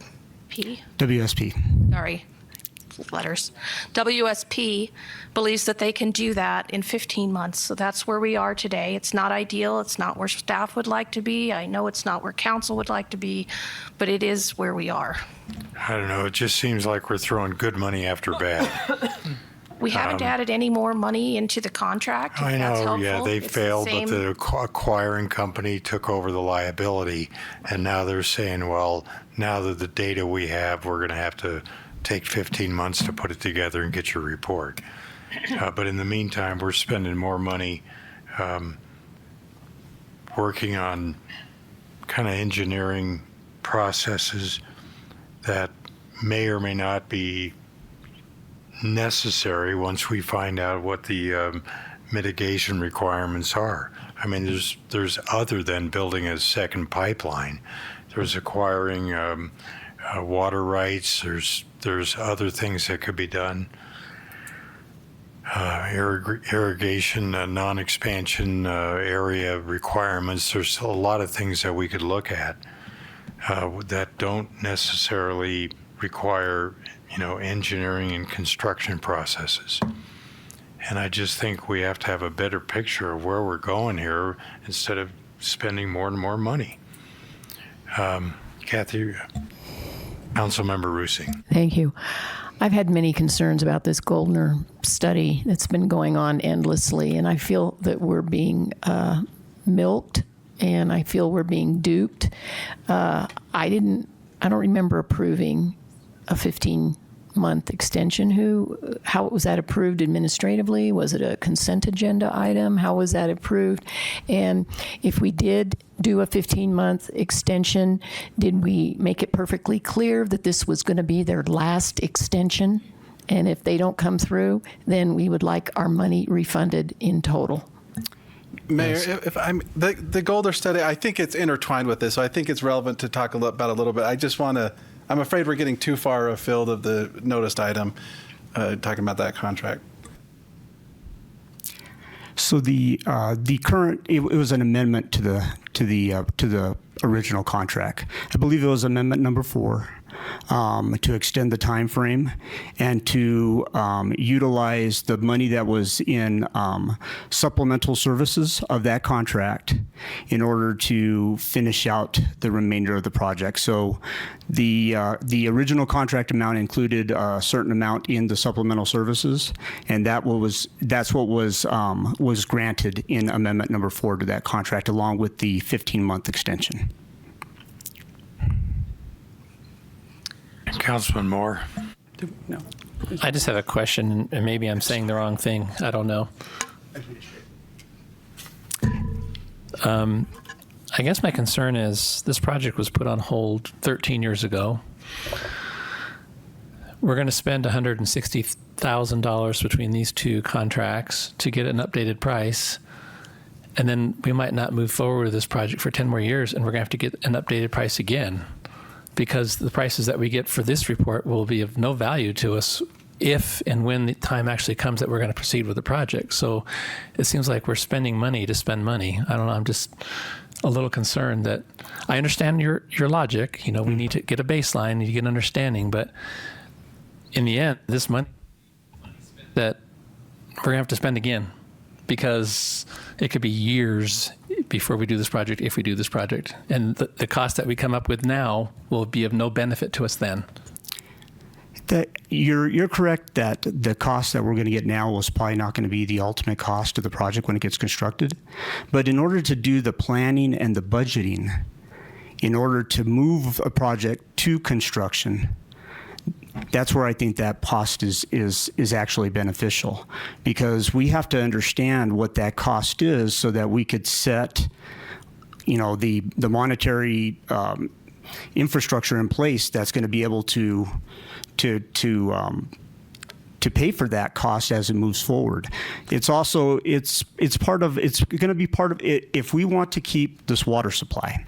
It's going to be what we have to do in order to convince Arizona Department of Water Resources that we have made the progress that we need to make in terms of that continuous availability criteria that they have. We have to show them that we have some type of financial capability to fund this project. And where are you going to get the money to do it? Do you have a plan for this? In order to develop a plan to understand how you're going to get it built, we need to know how much it's going to cost. Thank you, Mayor. I think to your point, there is certainly this is certainly a question that this council can decide on whether or not they want to spend the money. The $160,000, the city's paying a little bit over $80,000 of that, and Prescott Valley is picking up the other portion of that. To Brian's point, I think the main thing that I think of when I look at this is in order for us to move forward or make any decision whether or not we're going to move forward or not, we got to have some concept and understanding about what we're talking about in costs. It's even with a 15-month I'll call it delay on the modeling. If we're going to do some financial planning around this, we need to start considering that now as when we start talking about rate updates, when we start talking about, we need something to be able to say, these are the impacts that going forward with this would have. And then that's ultimately the policy decision that the council would be making is, do we move forward or do we not? And maybe we wait another 10 years. But we can't make any of those decisions without the information. You need something to weigh it against to do a cost analysis on.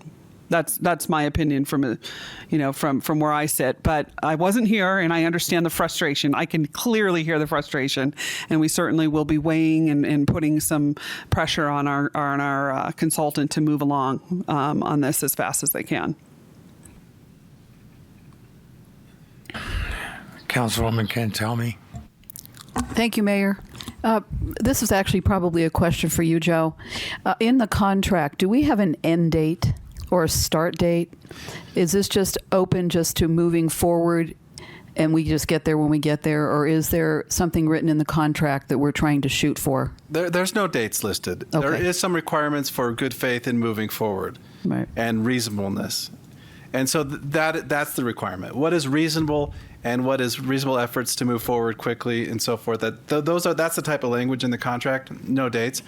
And I think as long as it's a reasoned decision by council, whether to do it now or wait for the 15 months, for example, I think that's all reasonable given the overall issues we're looking at. And then, Gwen, can I just ask you real quickly, do you have, since we've got a 90% design, but you mentioned earlier that we're looking at other options so we don't have to do so many land acquisitions.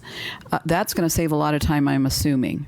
Do you have an estimation of how long this is going to take from start to finish? So the Black & Veatch contract is 90 days, and the Civil Tech contract is 30 days to update the estimates. No, I'm talking about in actually doing the work. Oh, to actually construct Yeah, to do the pipeline. Okay. We're not that far along in the process. But you're still thinking of trying to minimize the land acquisitions? That is one of the things that we would like to look at as part of this contract is the realignment of the pipeline from the ranch to SR 89, which we believe may even save us on infrastructure costs. Is that something that, have we looked at going down 89 when we're doing this widening project or potential widening project? What would be the other route through the Dells if you? So this pipeline won't come as far south as the Dells. It'll only come as far south as the Chino Valley Production Facility in Prescott, in Chino Valley. Okay. Yes. Thank you. And at that point, it'll veer to the east to Prescott Valley, and then to the west to the city's intermediate pump station facility. Yeah, I just saw the line down to 89, and I was confused by that. Okay. Thank you. You're looking at 89 from Paulden to Chino. Yeah. Okay. All right. Thank you very much. Are we continuing to monitor the water table in our monitoring wells Yes, Mayor.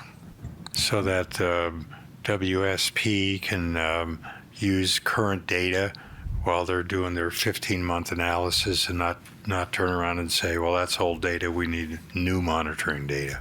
Yes, Mayor.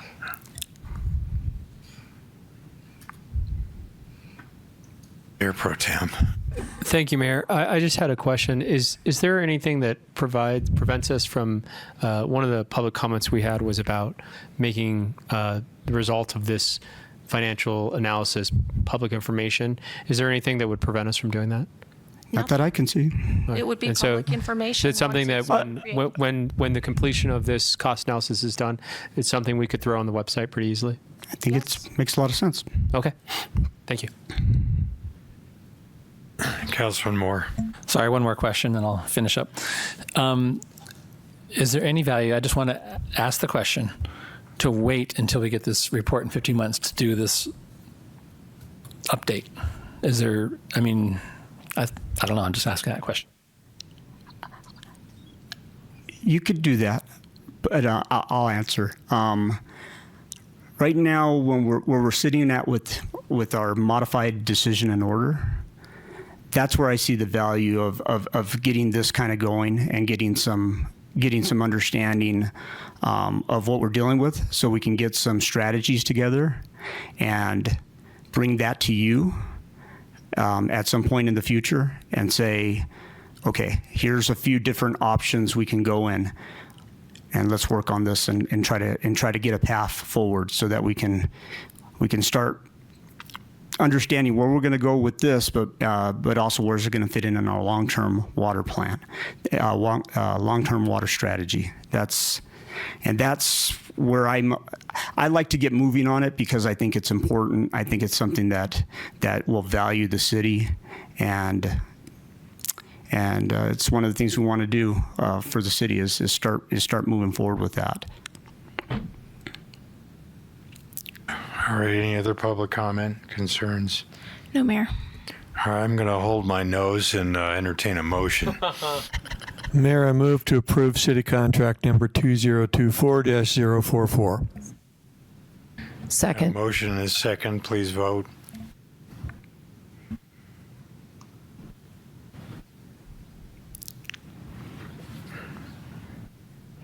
Passes 6-0. Mayor, I move to approve city contract number 2024-045. Second. And a motion is second. Please vote.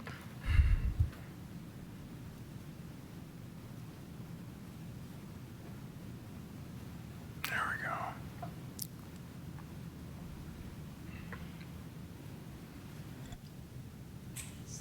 Passes 6-0.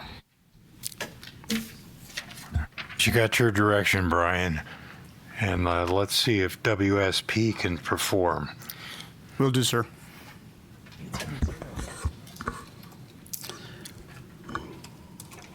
All right, we're moving to the last item on our agenda at this voting meeting, item 10D. All right, we're here and we have our Acting Deputy Police Chief Jason Small here to talk a little bit about the Yavapai Humane Society Animal Sheltering Services contract. This is a new contract. They've been providing services to us since 2011 through prior contracts. This is not a renewal, but is actually a new contract with them. Mayor and Council, thank you again. My name's Lieutenant Jason Small. So we have been contracting with the Humane Society since 2011. This new contract would be a 3-year contract. There is a cost increase of approximately 12% for FY24. The additional years, FY25 and FY26, would be tied to CPI with a maximum of a 6% increase and a minimum of a 2% increase. To give you a kind of a gauge as to what this means to us, in FY23, we impounded 128 dogs, 93 cats for the police department, and then we had citizen over-the-counter impounds of 111 dogs and 46 cats. So the total is 378 impounds, and the kind of the expensive part is the 842 kennel days. So that all of those animals were kenneled for about 842 days. So that's where a lot of the cost is. I've brought Executive Director Rich McLeish with us, and our ACO Supervisor Shannon Gray with us if you have any additional questions. But we would ask for your approval of this contract.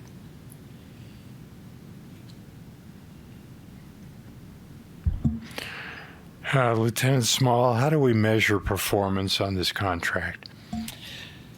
Well,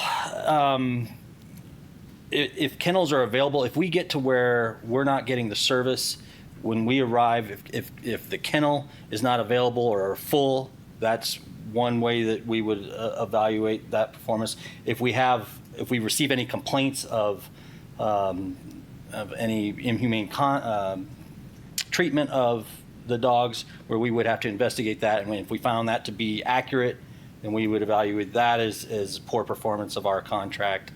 Those would be, for the most part, whether we can actually impound and we get humane treatment of the animals would be the performance.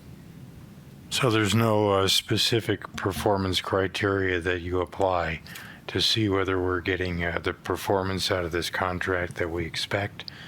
I mean, a 12% increase plus CPI, You know, you're talking about 16% a year. So we're bringing up a new contract with a 12% base, and then we're adding CPI for every year going forward. So right now we're running around 4% CPI. Correct. And it would be capped at 6. Capped at 6, a minimum of 2. So Mayor, I'd just if I- like to know what the justification for this cost increase is, other than impound days. I can let Rich speak to that if you'd like, or. And Mayor, if I could also, I would say, I believe that this is the same contract amount that other communities are. No, actually, no. Mayor Good, what the contract stipulates is a 12% increase for this upcoming fiscal year. After that, it's just CPI. So there's no 12% base. Well, you're increasing your contract base by 12%. Yeah, this year. Yeah, and after that, And it's you're adding annual CPI for the next 3 years. for the next 2 years after that. Yeah, you go to 12% on the first year, and then CPI year 2 and CPI year 3. Yes. Right. You were asking about the cost drivers? Well, 3 years ago when we signed up, when we went into this contract with the city of Prescott, I was paying our employees about $12 an hour. I'm at $16 an hour right now. And I think Councilperson Montoya brought this up. We've seen a humongous escalation in expense, salaries especially. And even at $16 an hour, I'm having a hard time recruiting people. I think that when we look at our salary surveys, and I look at the studies that are done with the city also in the town of Prescott Valley in Yavapai County, we're constantly looking at salaries. I think we need to be closer to $18 an hour. And that's just for the kennel techs. When we get into the medical group, my vet, to have a full-time vet, that has actually doubled in the last 4 years. So I was at one time able to have a full-time vet on campus for about $78,000 to $80,000 a year. That's now about $160,000 a year. So then you throw in the food prices, and this is where we try to help the community. Food prices have gone up about 53% in the last 3 years. So, and overall supplies, insurance, everything else, just like everyone else is facing, whether it's a city or a small business. Mayor Pro Tem. Thank you, Mayor. I have a question. I imagine that the city of Prescott is not. You referenced town of Prescott Valley as someone who leverages Yavapai Humane Society as well. Yes. Okay. So I guess my question would be, where does this contract lie in comparison to what the county is paying and what the town of Prescott Valley is paying? And when I was working with John on this, Deputy Chief John on this, and what we did is that the city of Prescott is paying the lowest. The other organizations, and I don't know if I'm supposed to get into their details, but you guys are paying the lowest. It's public information. Okay. Well, the other areas are paying 12% plus CPI. We went with 12% for the first year, so they're paying 12% plus CPI on all 3 years. You guys are just paying 12% for the first year, no CPI, and then just CPI second year and third year. And the reason we went that direction with the city of Prescott is because for years, the city of Prescott has provided us with the building that we're in, Lost and Found.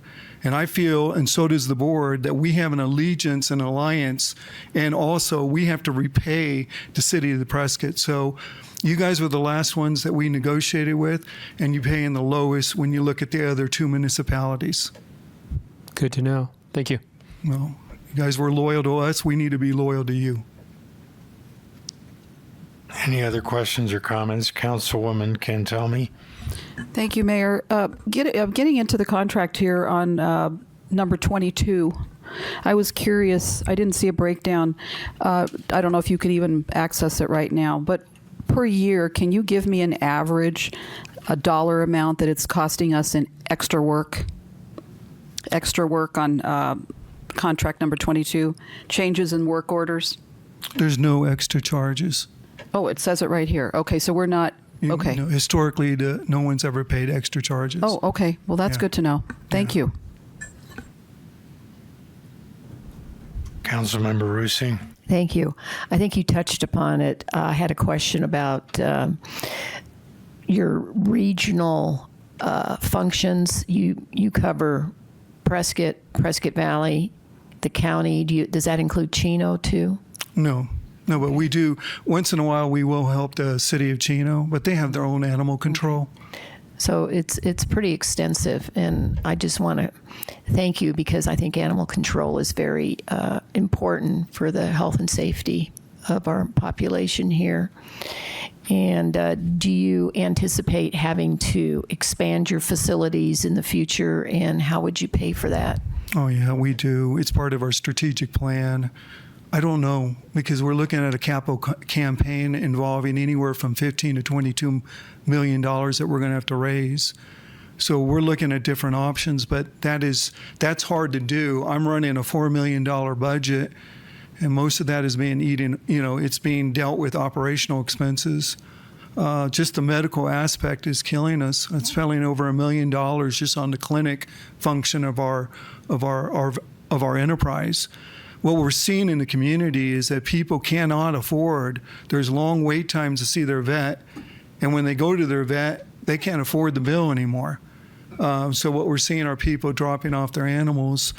I have a couple programs that I've gotten grants for to help, but it's a big need. That and pet food is a huge need right now.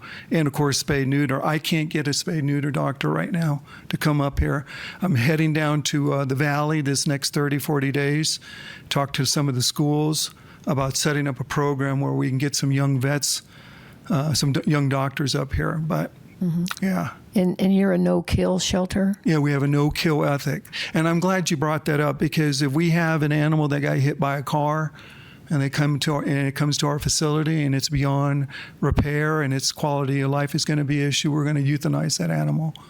And we are an open shelter.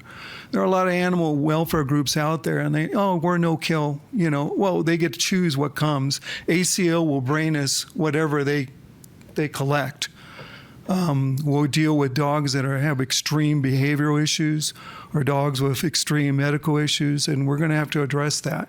And it's a fine line, and that's what I've learned with ACO. ACO's primary objective is, of course, to take care of the animal, but public safety is their number one objective. Our objective is to find a humane option for an animal that we collect, but also public safety. So it's a fine balance. Thank you very much. Mm-hmm. And we do have analytics and metrics that we measure the enterprise, the performance of our enterprise. Whether it's a thrift store, spay, neuter, lost and found adoptions, we do have performance metrics that we benchmark internally. So that's something I'm constantly looking at. Councilwoman Cantelmi, are you still up? Okay, Councilman Moore. Thank you, Mayor. Those analytics, are they available to the public? No. Is there a reason? Yeah, it's more of an operational enterprise. It's more of an internal thing for me to measure the performance of my people and the effectiveness of our operation. I don't think we do have some analytics that could be available to the public, but those are provided to, it's part of the contract. They have access to those. Who's they? Your ACO does. Okay. Could I ask a question of the ACO? Sure. Shannon?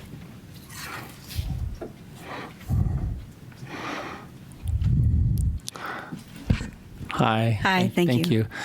As you might imagine, as city council members, we get emails from all kinds of people about all kinds of things. And we get a lot of emails accusing the Yavapai Humane Society of mistreatment of animals and misconduct and things like that. How often are you inside the facility? I'm inside that facility several times a week. And what would you say is the care and treatment of the animals, so the public knows from your perspective, how are these animals being cared for? I think they're being cared for very well, especially given the age of their facility. They're doing the best they can with what they have. The kennels are constantly being cleaned. The dogs are they're fed on time every day, same time. Water's provided for them. They have adequate staff that will help us out also when we come there to impound a dog. So I've never had a concern of it being overly dirty. I haven't seen an animal suffering. They're always addressing the animals' needs. Thank you. I appreciate that because we do get some emails that cause concern. And I'd be the first one to be on top of that if I were to witness anything like that. Thank you. That's reassuring. I appreciate that. Thank you. And I'm familiar with your concerns, and we've had, at any time that we feel we have proper predicate for an investigation, we do investigate, and in the past, the ones that we have investigated, we have been unfounded. Councilmember Rusing.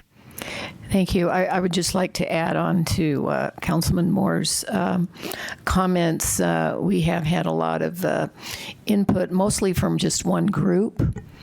And this was several years ago, and I asked a family member who's a vet here in town, and she said that she has heard absolutely nothing detrimental about the animal shelter. So I just wanted to let you know. Thank you. Do we have any public comment? We do not. Any other questions or concerns? Then I'll entertain a motion on this contract approval. Mayor, I move to approve city contract number 2024-035. Second. A motion is second. Please vote.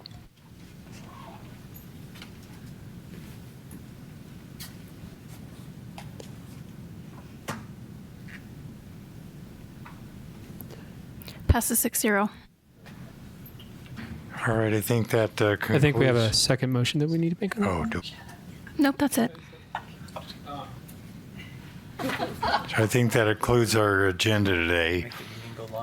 And I'll close this meeting with a quote from one of our founding fathers, Benjamin Franklin. I hope that all mankind will at length have reason and sense enough to settle their differences without cutting throats. So I think we've reached a pretty good consensus on all the concerns we had today. And of course, we have our sergeant at arms and our police department back there to keep any of that potential consequences controlled. So this meeting is adjourned.